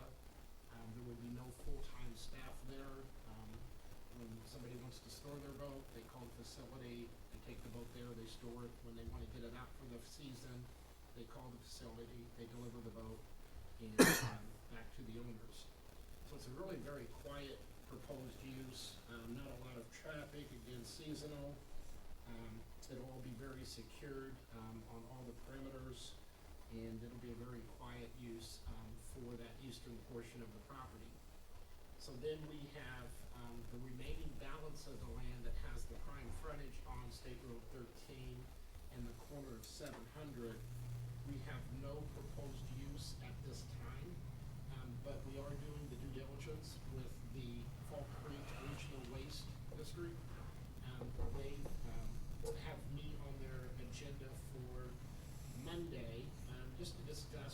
our sewer is, but for right now, it's about 700 feet south of our site. And it's an 8-inch force main, so it's large enough, it's close enough to service our facility. And then also Ingles, water supply, I believe, is at least to, is it New Code Metal? So both utilities are right there, about 700 feet south of our property, which was very good news for potential development on that western half of the 14 acres. Again, there's not a use in our mind at this time. Once we have proper zoning in place, my client may or may not decide to build a bulk sales business there. That's what they do now at 146 and State Road 37 in Noblesville. They have a property that they lease in Noblesville. They want to move to Pendleton to this property where they actually own this 14 acres. So that's their long-term plan. If you go south of our property, that is Nuco Metals that's developed. They also own that vacant parcel that abuts us to the immediate south that's not developed. If you go west, there's 65 acres that is owned by South Madison LLC. They have a large mixed-use PUD that allows a lot of commercial, like industrial, and even some apartments, but there's no plan. They just have basic categories of land uses approved. I have been in contact with the owner, and they have no immediate time frame to develop that, but they are constantly watching the area in the progression of sewer and water and development as it approaches this area of Ingles, Pendleton, and on the north side of our site is LaPel, which is still agricultural. If you hop west just one property of the South Madison, the 65 acres that abuts us on 13, the county has probably 100 acres that they've zoned commercial retail. And so we think that our HB zoning is very compatible. It gives Pendleton a presence out on 13 for some commercial use. Hopefully we can expand the tax base for Pendleton and develop this property in a manner that is responsible with sewer and water, and hope that we could have your approval for the zoning tonight, or the recommendation for approval. I have talked to one of the owners, and in the HB, there is the opportunity to do adult entertainment or adult orientation businesses, and we agreed that that would be prohibitive. And I wanted to go on record that, as a condition of our HB zoning approval, that is one use that we would not allow, and we would make that part of our self-imposed commitment that that be a prohibited use. The other condition that I spoke with Hannah Rose about is the HB has a maximum of 10 acres, but we are taking the eastern half and the western half, and we'll divide that. We'll develop a smaller portion of the eastern half with the boat storage and leave the western half open for potential future development, which then will make both of those parcels compliant with the HB or less than 10 acres each. And we can do that by probably a retracement survey or plat it, whichever the ordinance would require of us. I think that's all I have.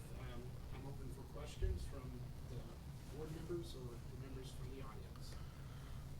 So, there are gonna be buildings there? Yes. Are they T-sheds, enclosed buildings, garage doors? Yeah, they'll be enclosed. We don't really have the design worked out just yet. We do know that for boat storage, we want them secured. Probably we would have 2 indoors, and you would just be able to drive all the way through, drive in, store the boat, pull the boat out the opposite end to come back around. That seems to be the most efficient. But yes, that's what we're thinking about. And there'll be 4 or 5 buildings to support the demand that their business plan feels they need. And that's only proposed back for the Panhandle. Well, it's the Panhandle in a portion. Are you familiar with this particular piece of property? Do you know where the existing farmhouse is? It'll be the farmhouse all the way back and then the panhandle back east. Like an L shape. So you're gonna take that road out. You're gonna take the entrance drive. So that, That drive that goes to the house will probably be the entrance to the Boat storage. boat storage, yes. What about the house? How, We don't have any immediate plans to keep it or raise it. So you own the property on the other side too? all the light green? Or the green? You own all the light green? Light green. Well, All the green? That driveway leads to. How they gonna get the someone house? else's property. Well, the house, alright, this is a little, the house is right here. The other house? That's a barn. oh, okay. How do you get to the barn? Well, that's not our barn. We don't know. It's somebody's barn. Yeah, it's, and It's a deserted barn. it's the first question that I brought up is, somebody's been utilizing this drive to get to their barn. And we sent notice to that property, and I'm trying to think of the owner, and I don't know if it was maybe Riffy. I had all these memorized, but I apologize. But we're gonna have to work something out. So the red dotted line area is the only part, is the only thing that you, That we That own, you and that own. we're asking for you to rezone to HB for us, yes. so once you have the facility designed, it'll go through development plan approval. Hannah, or do you wanna answer that? Yeah, How they- it'll go through site development, and depending on if parcels and how much, it might also need a minor minor subdivision process, but it depends on how big the parcels are, cause we have like exempt subdivisions. If you're just splitting something in half, and I think it's, each one is 5 acres or more, you don't require the subdivision process. There's a few exempt ones, which this might end up being, but it will have to go through site development process. And a variance, correct? Yeah, I see it's a conditional It's use. Conditional use, Yeah, yeah. we will, so the HB is step one, to come back for the boat storage and with all the details of the buildings and that, we would have to come back for contingent use variance or conditional use yeah. variance. Okay. Can I ask again, I know you described, you said, this would be secure, so is this like a keypad entry so people can get in, or is there an So they're active gonna call, make attendant? an appointment. Yeah, only employees will be allowed in and out of the facility. Okay, So you call and you want your boat, my employee will come get your boat and deliver it to wherever you need to have it picked up. oh, okay, that makes sense. and the green area in the map up in the corner, Is that that's all? correct? Yes, Okay. yes, yeah, I'm sorry.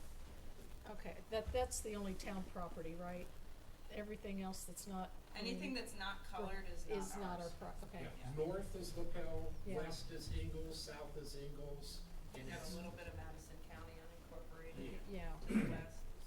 So the comprehensive plan has this as business. it's business, yeah. So it Yeah. makes sense. Mm-hmm. it's not too far from the interstate. Yeah. It's not heavily traveled 13, but I think it's got a lot of pent-up potential with what's going on around it as well. Did the homeowner next to you have any response? I sent my notices out, I know I did notify, the small house, and everybody else within 300 feet. I've not received, only one comment was from Stan Evans, who obviously had the interest in the large development west of 13. Did we get anything back, Hannah? Did we get anything back? No, Okay. no, haven't gotten anything. Okay. All right. Do we think that barn's empty? Or, I guess it doesn't matter. Well, yeah, they'll work it out. It could be, I don't know. Do you know, Harry? That barn actually belongs to the people who live in the house. On the top. Outside of. At the top. Oh, Yes. good, Yeah, okay. yeah, Yeah, yeah. so they'll need to provide themselves another driveway. Is there any questions? Ma'am, were you wanting to speak? Yeah. Sure. Sorry. So, under notice to 6992 South State Road 13, literally across the county road, should have yesterday. Can you come to the podium, please? State your name. Pardon me? Me too. I was just. Well, we need for you to get it recorded for the meeting. The notice didn't come till yesterday, certified mail, so the letter was dated I know it's my obligation to make sure they go out in time. I'm just saying, you might not have gotten some comments just because your notice has been canceled. I just wonder when you're planning. Ma'am, we can't accept what you're saying unless you're willing to go on the record.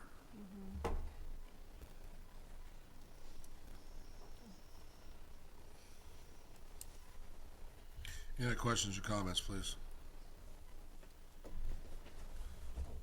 I'm sorry. Sure, Dave. No, I have no further comments. Okay, thank you. Anybody else? Hannah? Is there anyone on Zoom or anything, Denise? Did you get, the notifications back that they've been received? I mean, do you, I Just sent so- them out where they've been mailed, but I Okay, did not you don't do get the- returns or any cards. okay, Because we changed that. but they were mailed out when? It's 19th of February. Okay. And I know, for example, Stan Evans called me, and I've been talking to him for almost a week and a half. So I know he got his, and then I don't know why he didn't get hers in time. Whether they, Denise, anybody on Zoom? Okay, thank you. So as far as staff analysis goes, the rezone from rural res to heavy business is in a location that allows it to be served off of State Road 13, and it's approximately half a mile from the interchange exit.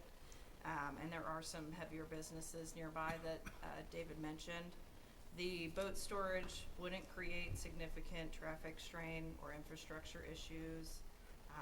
It really might not require a lot of public utilities. There is electric nearby, but if there's not gonna be 20 full-time staff, there's not really any need for that. Now as the, if you split it and the other parcel starts to get developed, or as that happens, that will require more infrastructure and utilities, if it is a heavier use. And we do agree that the parceling of the property would be ideal, just for now.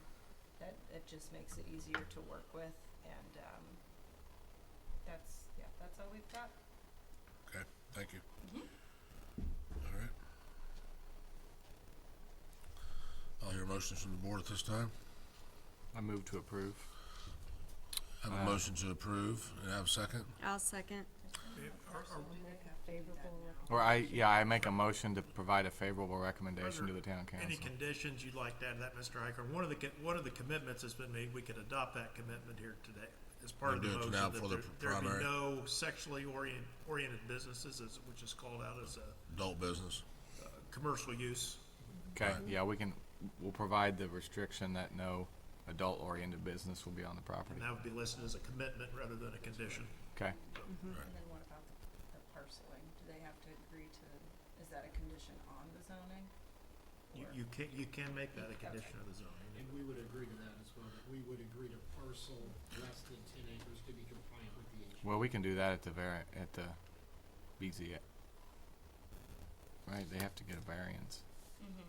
But I'm not sure, I mean. Let's do it now and put it in our Could be document. done both times. Yeah, let's do it Okay. now so we have it. So we'll also include the requirement that the parcel to be used as boat storage is split from the main parcel.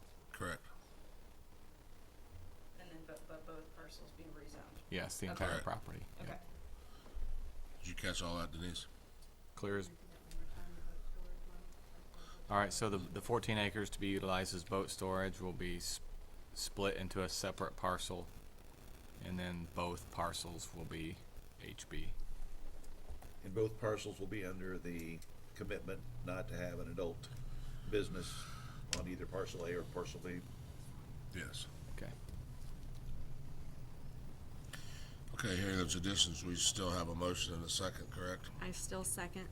Okay, thank you. All right, having a motion and a second, all those in favor of 2022-03, please say aye. Aye. Those opposed? Thank you. Motion carries, sir. Thank you. Right. One more petition. Request to rezone from rural residential as SF1, 459 East Water Street. Janessa Johnston via Kathy Venice.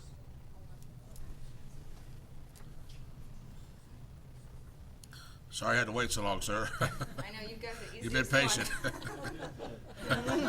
Yes, it has. I'm Alden Ashton, surveyor, and I'm representing Janessa Johnston, who lives at that address. And she would like to get that rezoned so that we could divide that property into two parcels, where she could sell the house that she has and build a new house on the east part of that. That's pretty much the story as far as I know. There's not much concerning any more than just building a house. Yeah, so it's currently rural res, it's about 3.5 acres. It's a grandfathered lot size. Our new requirement is 5 acre minimum for rural res. So they wanna rezone to SF1 and split the parcel right in half. And so that, even if it is rezoned as it is, it still fits within SF1.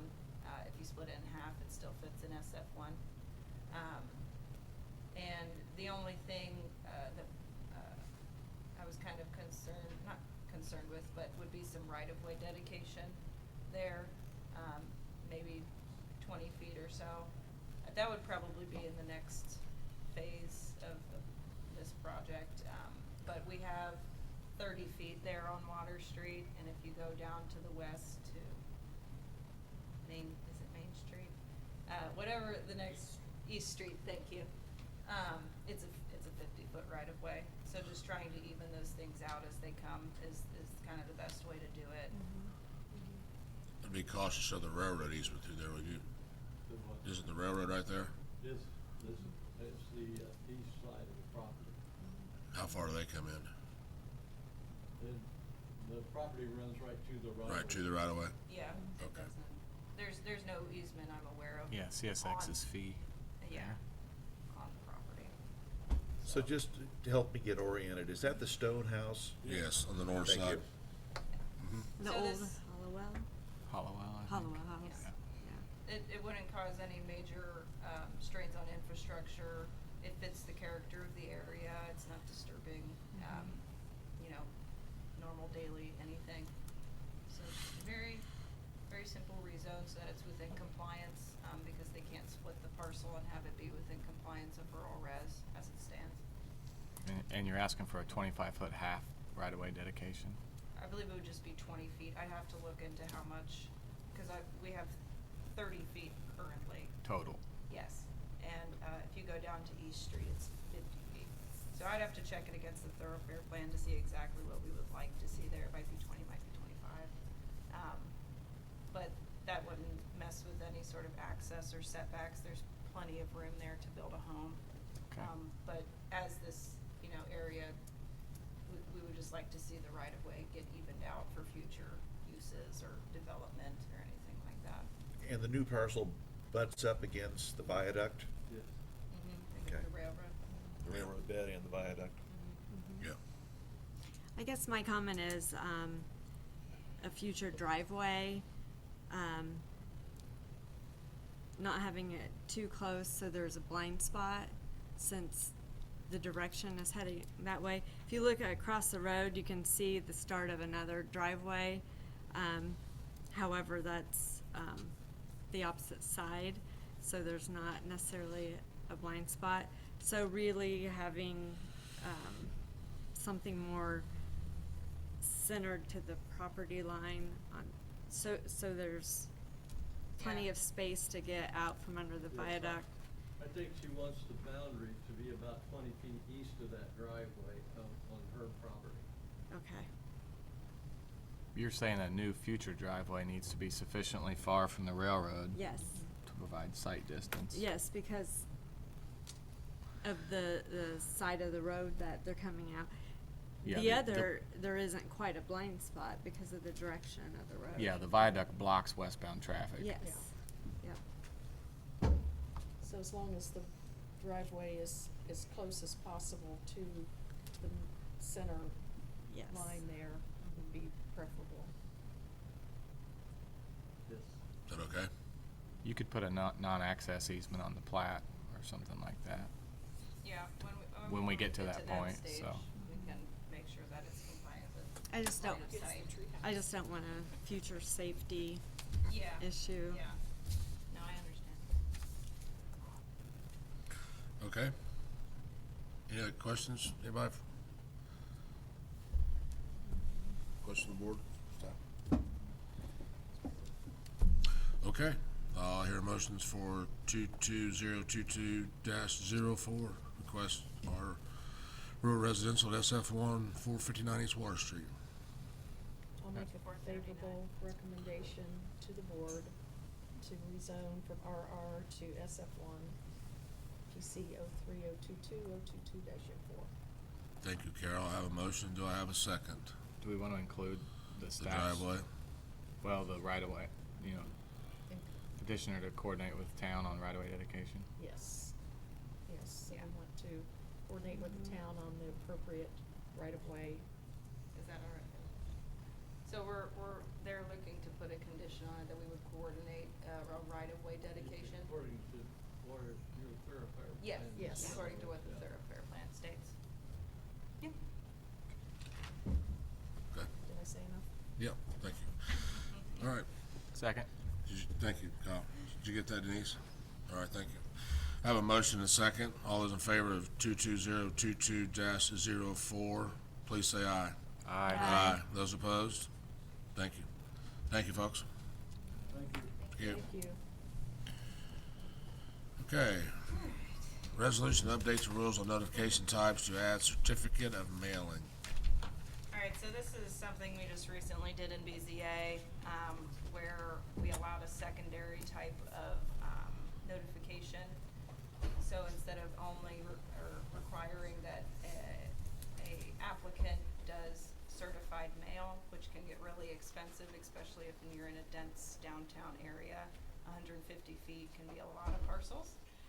Certificate of mailing essentially does the same thing, but it costs considerably less, and you can use one card for I think up to 6 names or 6 addresses. So it's just, we added it as an or option to the BZA application, so if someone wants to do certified mail or that's easier for them, they can, of course, have that option, but this is just a more economic alternative. And it's commonly used, you know. More and more, It's used around here. I know Whitestown uses the or. the county is switching to this. And what I believe we've noticed across the whole country during the pandemic, that the mailman quite reasonably would just write COVID on the thing and send it back, the return receipt. And a lot of times you don't get those back in time, so, you know, the object here is to get the notice out, proof that you've sent the notice out. You still have the sign in the yard, you still have the general notice in the paper. So you could determine if that's sufficient notice. I think it definitely passes legal muster, because no one has successfully challenged it yet, or even unsuccessfully challenged it that I've seen. So, but it does take a burden off of our petitioners and also off staff in terms of organization.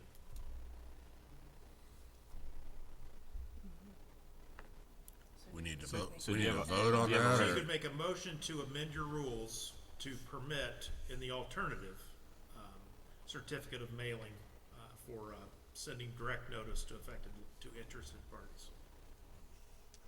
Did you get that, Denise? That was a mouthful. Hand's gonna be sore. Is that part of the is that in the application process? It It's is. not part of, it's not in the UDO? No, anything it's like not an that? ordinance change, it's It's just not- an it's just internal a rule of this rule. body. Okay. So did you make the motion?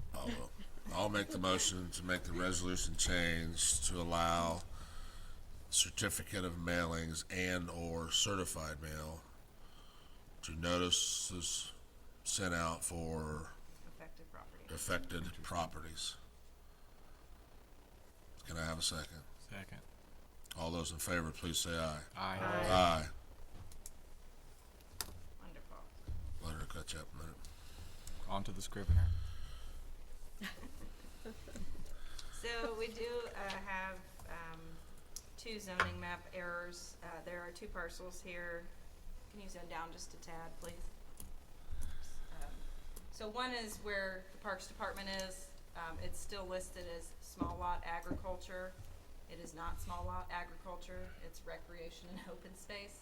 I think the error came in that rural res house that we just rezoned. Used to own that. It might have been agriculture land, and now the soccer fields are on it, and it just never got updated. So that would be changed to rec and open space. The second parcel over there to the east is the old Swifty gas station. There is nothing there. There are no more tanks. It is not an environmental issue, but it has also never been anything institutional. I'm not sure what in my algorithm messed up my GIS data, but I think that for some reason it just stayed institutional or went institutional. It's supposed to be general business to fit everything else around it. It is a bit of an odd shaped lot, so as far as even development on it, it would have to be something, you know, probably not a large use anyway. General business is just kind of a general. So that would be changed to match the area around it as general business. So do they make a motion to acknowledge the errors? Yes, based on staff's explanation that these were Scrivener's errors, not a change in the zoning scheme of the town. This was what was intended when it was drafted. We could make a motion to change the Scrivener's error, adopt them as Scrivener's errors, and make the changes as suggested by Ann. I'll make a motion to adopt the Scrivener's errors as adapted by Hannah to the zoning map changes as noted. Second. Second. All those in favor, please say aye. Aye. Aye. Those opposed? Thank you. And we expect a full explanation as to why your algorithm and the GIS system did not properly categorize Want that? it. We want a So you report can on drill that. down on that, please? I want a report on that. You can mine it. You have to mine that. We don't Bitcoin. have time tonight.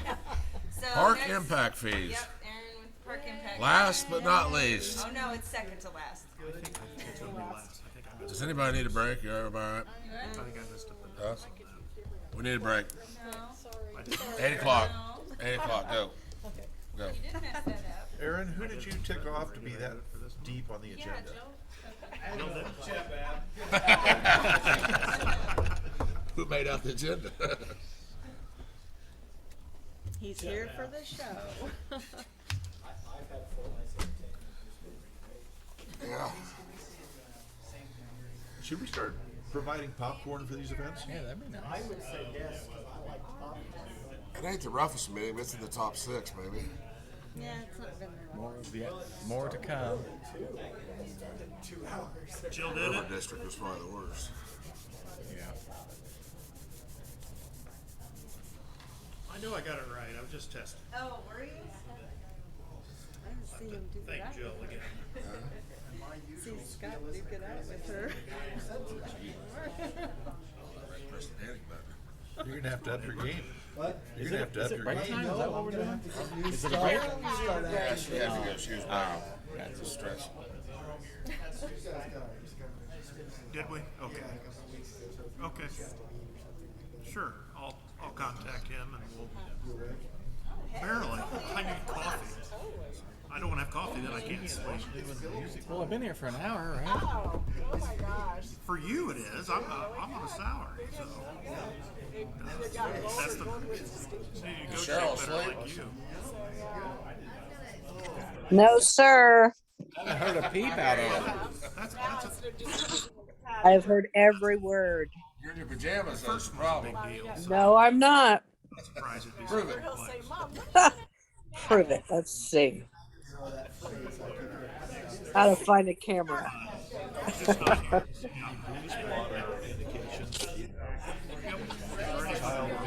yeah, he drives now, so he doesn't have to wait at Wendy's for me. You don't want to skip the last thing, do you? I just want to get through that and get it over with. I think we should just power through it. It's only 8. I figured we'd be here till 10. Okay, folks, let's call the meeting back to order, please. We could. It's all yours, Aaron. Sam, can you hear can hear you guys. I'm here. Perfect, thanks, Sam.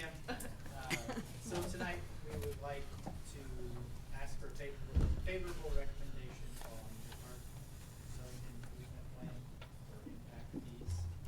With us tonight is Sam Schrader from Tilly, who has worked with us through this whole plan. I know all of you have received a digital copy of it. We can walk through the plan if you'd like, or we can just skip straight to questions if everyone's had enough of the meeting already. I don't think it's that. Let's ask if they all understand the impact fees and what's in that content first. We can maybe just go to page five. Sure.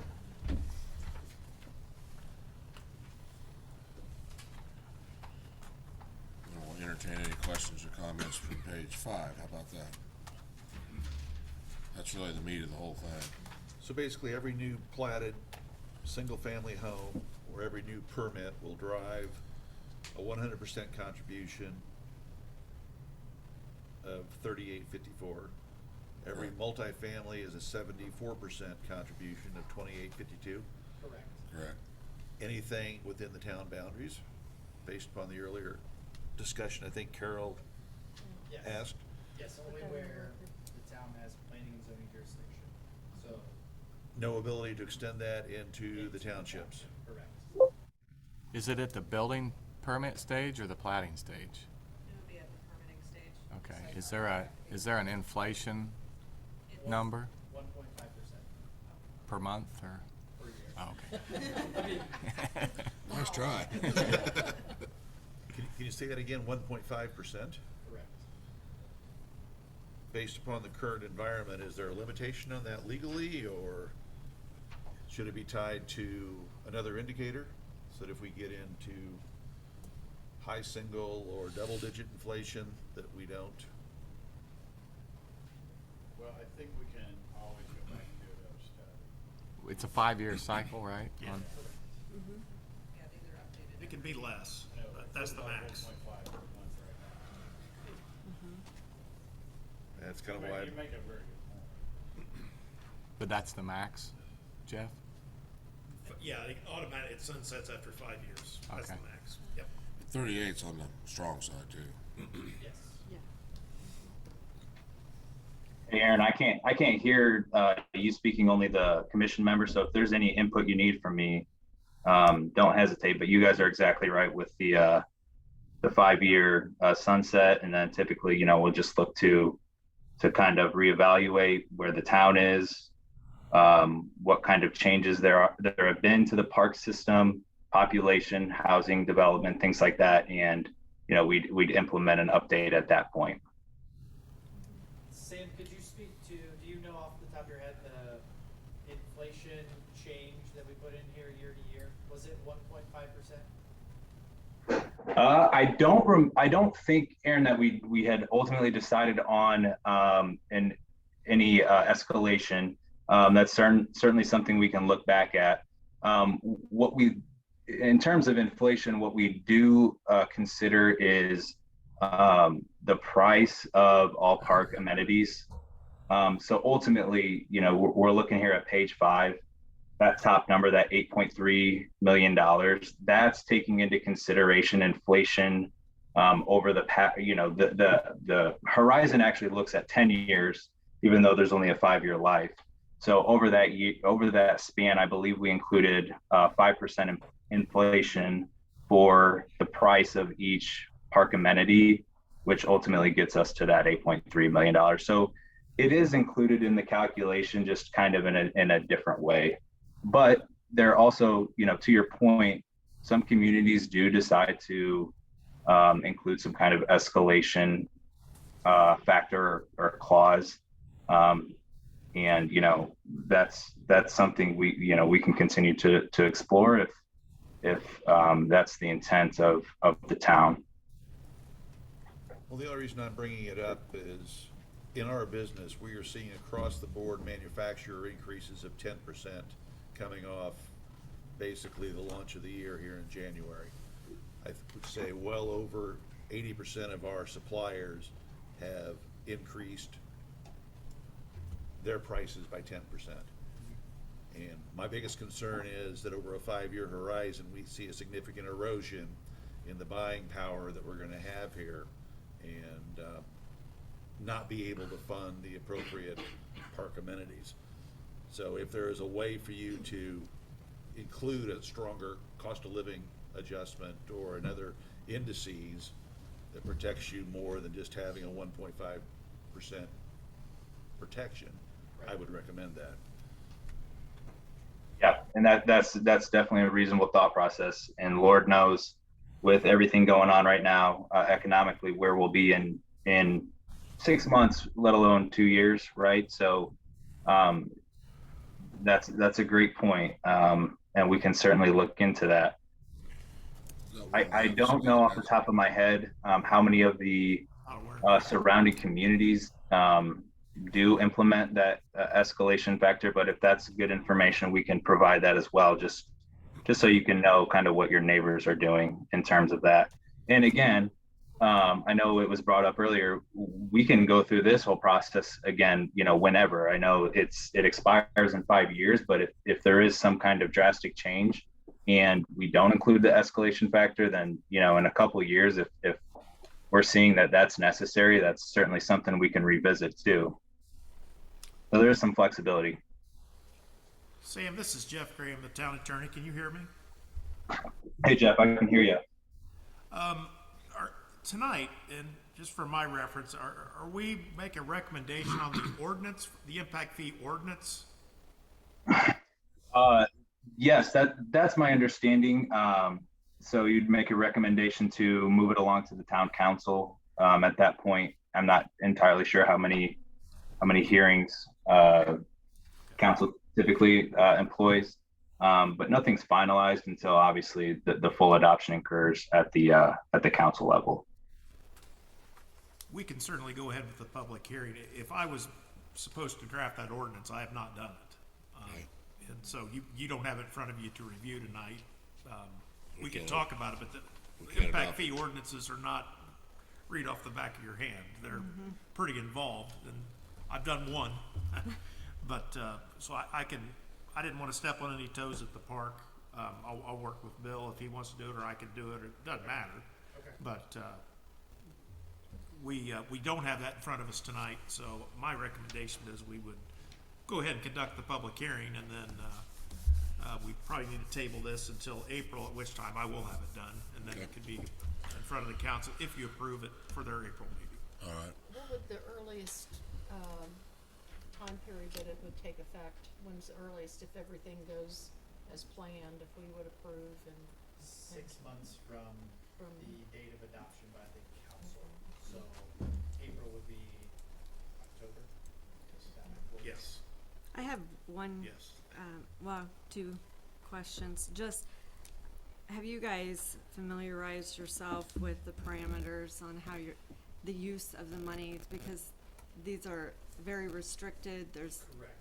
time parameters from when you receive it to when you use it, uses.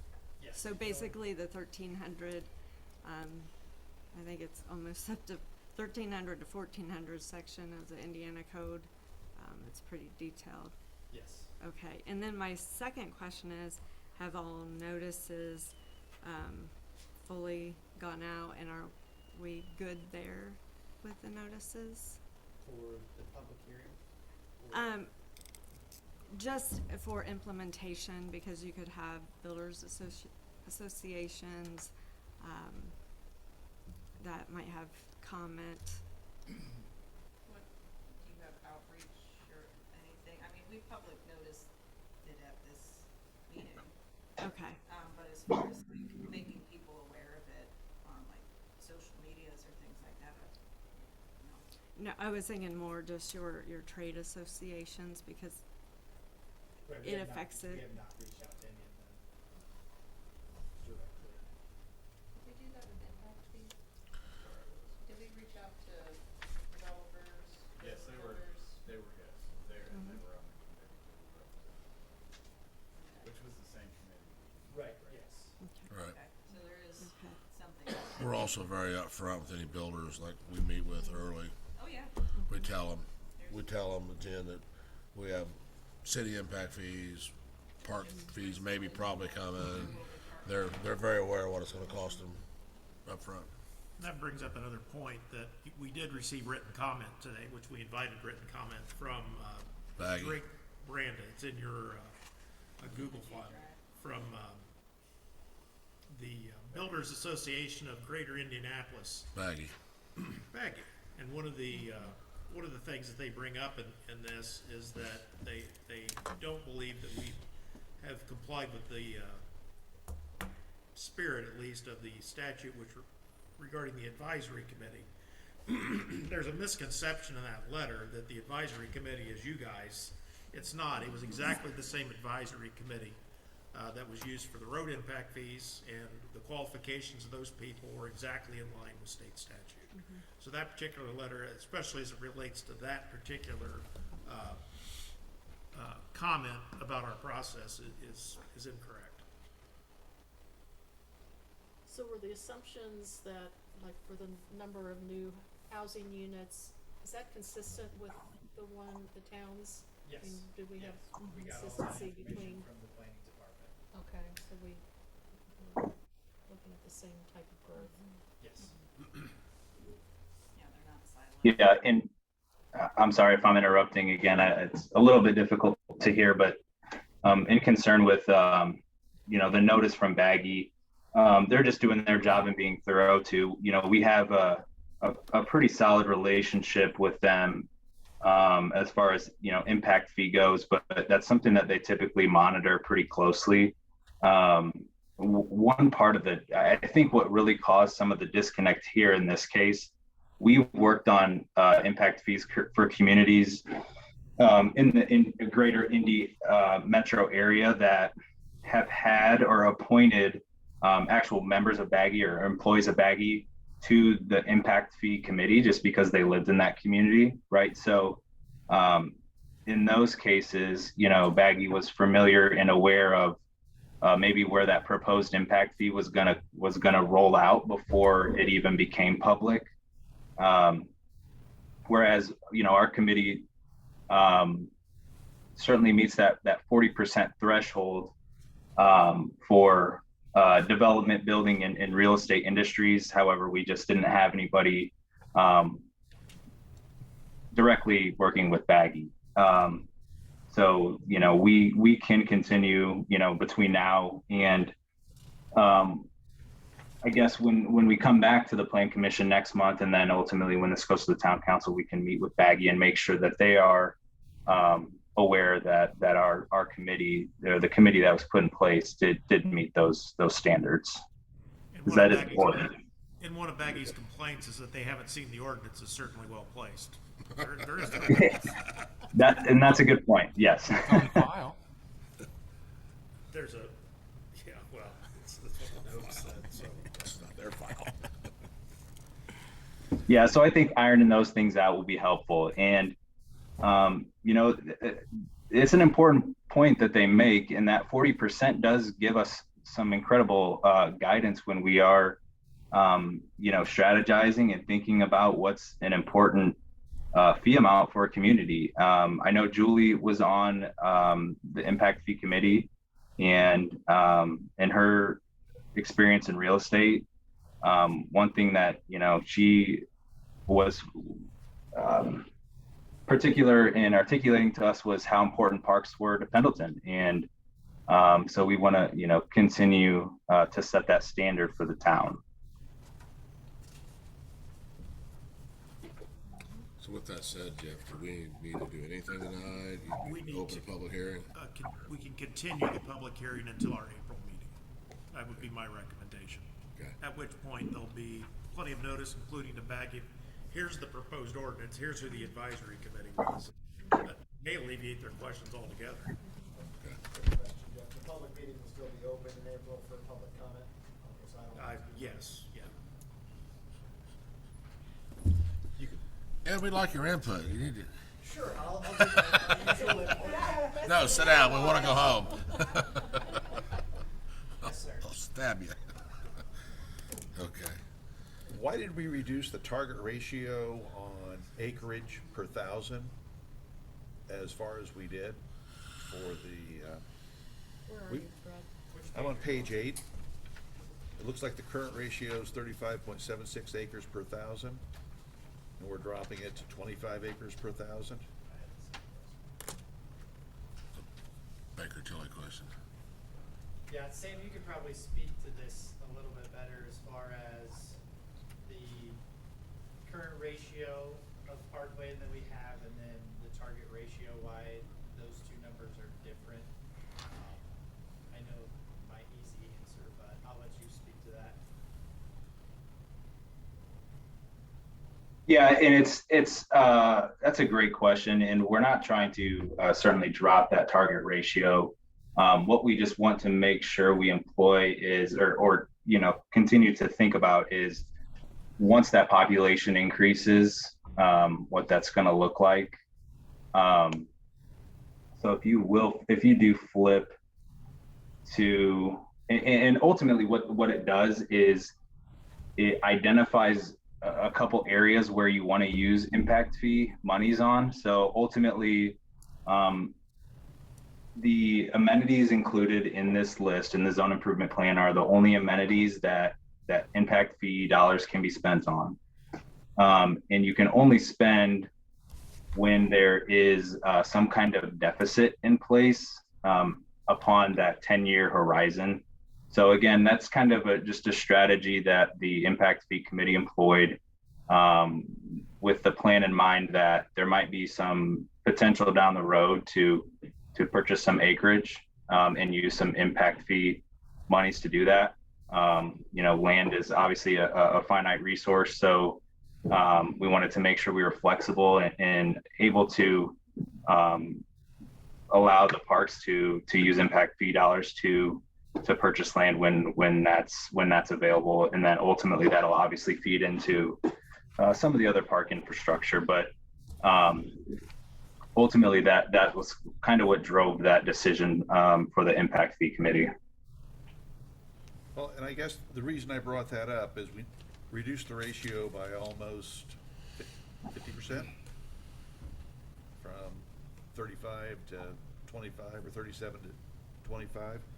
And then when I looked at the estimated cost for acreage, that looks to be a very low number, and I wondered whether we can even acquire the acreage for the additional property at less than 4,000 per acre. So the first point I would just want to make is we're not dropping the acreage. We're saying that right now the acreage is efficiently serving the current population, but it won't be in 10 years. And then to your second point on the cost of acreage, that's always a tough one from community to community. We try to get the best land comps as far as purchase and sale as we can. Obviously, kind of in the real estate environment right now, everything's fluctuating pretty quickly.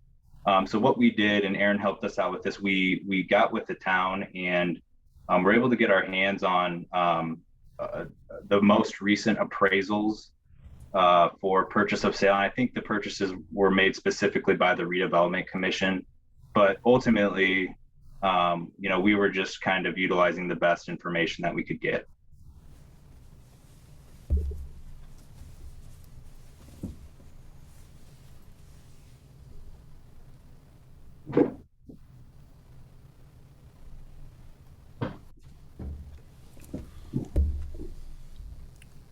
Any other comments or questions? Okay. We're gonna table this till the April meeting? Yes, sir. Okay.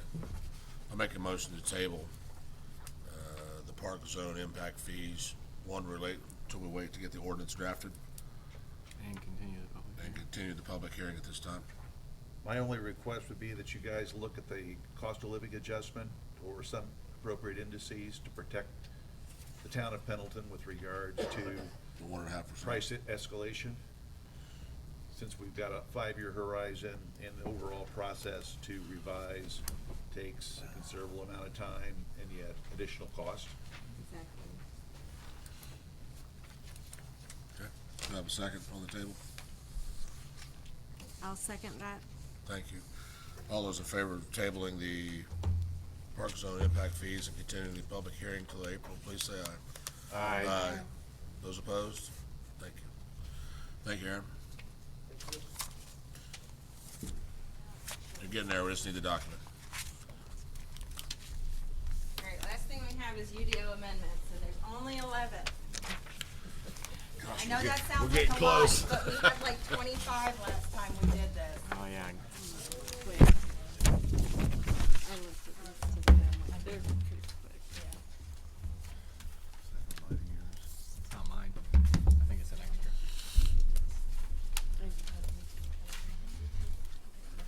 More scrivener. Man, we have a All rough right, scrivener everyone should have a copy Who's of our this. scrivener? We're firing him. What?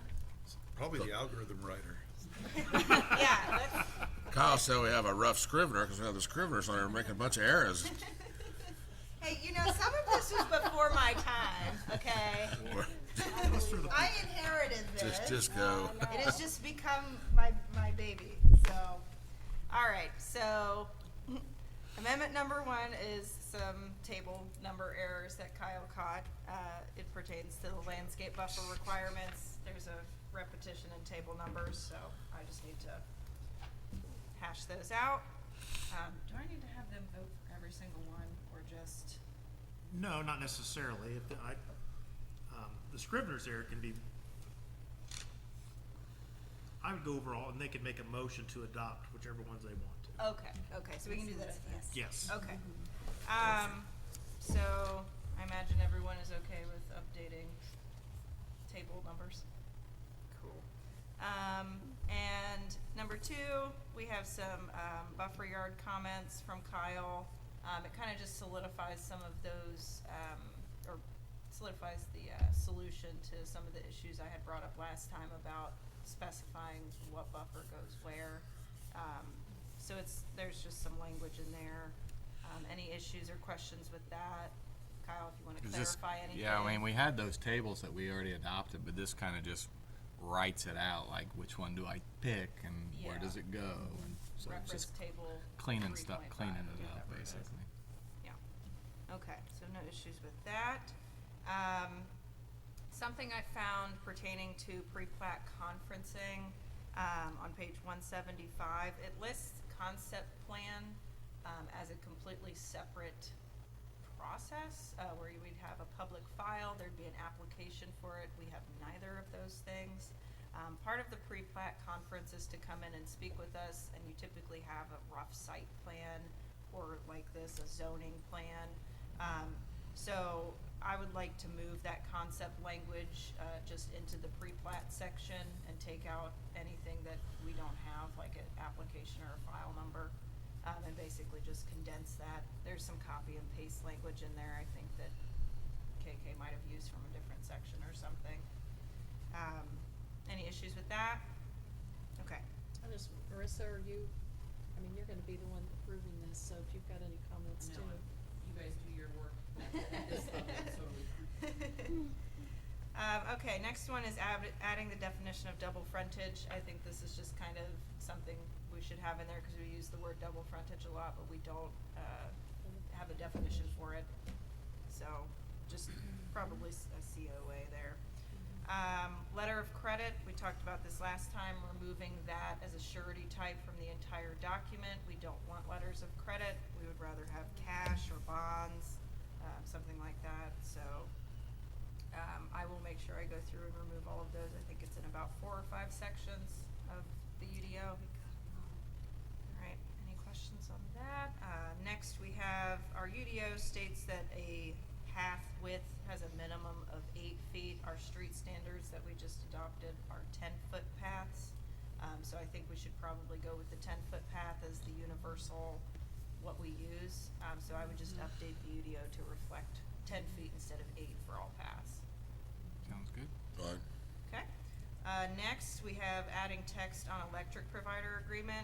This is something Craig Schweitzer brought to my attention, is that we have no language that states that a developer has to pay for the electric that we put in. We can choose to not turn the power on if they don't pay us, which means they can't sell houses, but it's probably good to have some language somewhere that says, you have to have this put in by the town and you have to pay for it. So I will add this section to page 166. There's a section on electric power that states that they would sign an acknowledgement agreement. Scott is drafting that with Craig or Will. Is that also, is that language also then in the electric, I know we don't call them tariffs here, our schedule of fees. So not just on this side, but on the electric side where they have language as far as fees for developers? Like their hourly rate and No, materials? what she's talking about is when most developers will put in, they'll hire a contractor to do the sewer and the water, right? But we do the electrical. So the town becomes basically a contractor. And there's a cost. So is yeah. that, So we have an ordinance for that fee that's time and materials and material plus 15%. And then there's a schedule for which we do and then we bill it. So we're doing two things because there was a comment made to Craig once that you're paying for this, right? And Yeah. it was an underling that made that comment, but it brought to light, we need to formalize this. So we want it in the UDO, right? And then, Jeff doesn't know yet, must have mentioned it, but we need to write a agreement that whenever a developer comes in, that they acknowledge that they're gonna pay for the installation of the underground lines or the overhead lines. And this would be before the Okay. primary plat is approved. They would have to sign that, or as part of it. Like, he just made a several $100,000 order. Also, we had a developer come to us for It's like 2 rolls. right? Yeah, that's nothing. That's no kidding. Okay, so any other issues with that? We do have the ordinance that states what their fee schedule would be. Number 8 would be sealant on asphalt time limits. This is something Scott brought up, that we should have some language, that base and sub-base courses, should not be exposed to a freeze-thaw cycle, so we don't get issues like we have in the falls. So that language there is what we would add to, page 187, section B. Issues with that? Okay. Do you see that anywhere, Kyle? Well, it seems to be split whether they want surface done like right away before they release, performance bonds, or if they wait. But Seems like anymore they wait to the very, very really, tail end. vertical home construction doesn't really damage the streets. So you're probably better off just And I don't feel sorry if they have to go back and resurface anyway, because what happens, so we get subdivisions in Hunsinger Farms, the old park, it went through 8 freeze-thaw cycles. Yeah. Yes, the falls is going through 3. Yeah. Yeah, I think so. I think it's 3 now. Carrot Glen's going through 1 now, right? Yeah.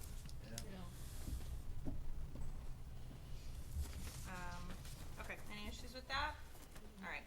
Next, we have HOA language for open space maintenance. Jenny, I know you had brought this up, and I think Carol. So we have currently, the PC may require proof of an ownership and maintenance agreement, so we would simply change that to requires. And then we can also add as well as bylaws for maintenance for the HOA. And then our next steps, like it says here, would be to create some sort of checklist rubric to compare and make sure that their bylaws and this is all up to snuff. So, all right, any questions with that? Okay. Next we have local street minimum front yard setbacks for RC.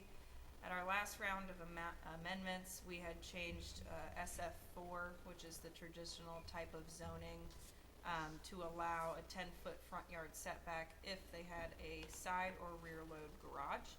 That is not the rules in RC, which is kind of backwards because that's kind of what SF4 is based off of. So I just wanted to add that to the RC district. And if you look at most of our RC district, that's how it's all set up anyway. People don't have front load garages for the most part. And most of the buildings, either the building themselves or a front porch is within 10 feet of the parcel line. So I think that's probably an appropriate asterisk to put on local streets only like we have in SF4. Any issues with that? Okay. And then last, this was the big one from last time, would be removing all language allowing commercial only solar and wind. This wouldn't be someone who wants to put a solar panel on their shed or a wind turbine on top of their house, you know, those little wind catcher type things. It would only be for the commercial scale wind and solar. And I think the idea was to remove all of this until we can come up with something adequate, that we've maybe had a few meetings or maybe a special committee of some sort. We can get together and really hammer down what we would and would not like to see in commercial scale renewable energies. Also, has anything come of It did not pass. It did not pass, okay. So we'll have at least a year to put together a new Right. Commercial. So does the total absence of commercial wind and solar in the ordinance create an issue, or should we just put a line in there that says they're not permitted? I like not permitted. Not permitted? Yeah, I mean, that's fine. Yeah, we can take out all the text and Because if put- if it's just missing, They're gonna do it. Right. And challenge it. and we leave the definitions in there for what commercial wind and solar are, and just put not permitted. Okay, I will update that amendment to reflect that. We have sections for those already, so I can just put not permitted and take everything else out. Well, if you want to amend it, you want to amend it now, so that you can vote. Oh, no, I know, I mean, I typed up something that did not reflect what they just said, so I updated it. So what we will adopt is what we just Is what agreed on. And it's a recommendation. The Right. the council will Yeah. ultimately pass it, but Right. Yeah, so I'll just update this in this Excel sheet before I give it to town council, to what you guys just said. And Kyle had, some comments from Henry Counties, was it Henry No, Counties? I was reading the one Madison County. Or I Madison think you County. sent that out maybe, yeah, I did. a draft or Yep. something. I'll, Yeah. I'll make sure that that's on the G drive. It was part of his original comments, but I just took it Yeah, out, it's- so I'll make sure that's somewhere you can view it, and then the next meeting, maybe we can review what kind of language we would like to see, if any. Or, I mean, we've got almost a whole year to figure that out. You don't need to put it on next month. Okay. You've been busy got plenty preparing to do. tonight. My So- perspective is, from my perspective is that we do not permit it going forward and don't immediately go into a review and try to rewrite it Okay, to allow it. Right. okay, yeah. Just zero. Second that. Zero. Zero. Because we have a limited amount of space. None. We've got no ability to expand. We already know that there are heavy impacts on residential home value and development if you start putting in these commercial operations. And if you get into the health and safety, you're gonna get back into a lot of public hearings. And everything we went through in addressing the NUCO issue pulled in a lot of that. So I don't know why we would want to reopen it Yeah, at this point in absolutely. time. Yeah. Definitely don't. Okay. That's all I've got. So, do they just vote to? Recommendation to adopt. Entertain any Adopt it motions? as presented and and amended tonight. I'll make a recommendation that we adopt it as presented and amended tonight. I'll second that. All those in favor of the adoptions and amendments, please say aye. Aye. Those opposed? Adoptions and amendments carried. We're done, finally. Not until Finally, I it's got only here. 8:30. Wow, you were right on the nose, 3 I hours. said 9. Can you imagine if we started at 7? Be like Carrot Mondays where we're here till 11. Meeting adjourned. I'm disappointed you didn't use the gavel. I know. Opportunity denied. Tried to smack it, just smacked it once. Just don't let go of it. I never have used the gavel. I want to use the panic button. This is what I want to use. How much is it? Per acre? I'll sell some acreage. I thought it said 90. See, I read it off of this, estimated cost of You have to, Per acre. you have to, or you get the I know First she Amendment is. problem. What,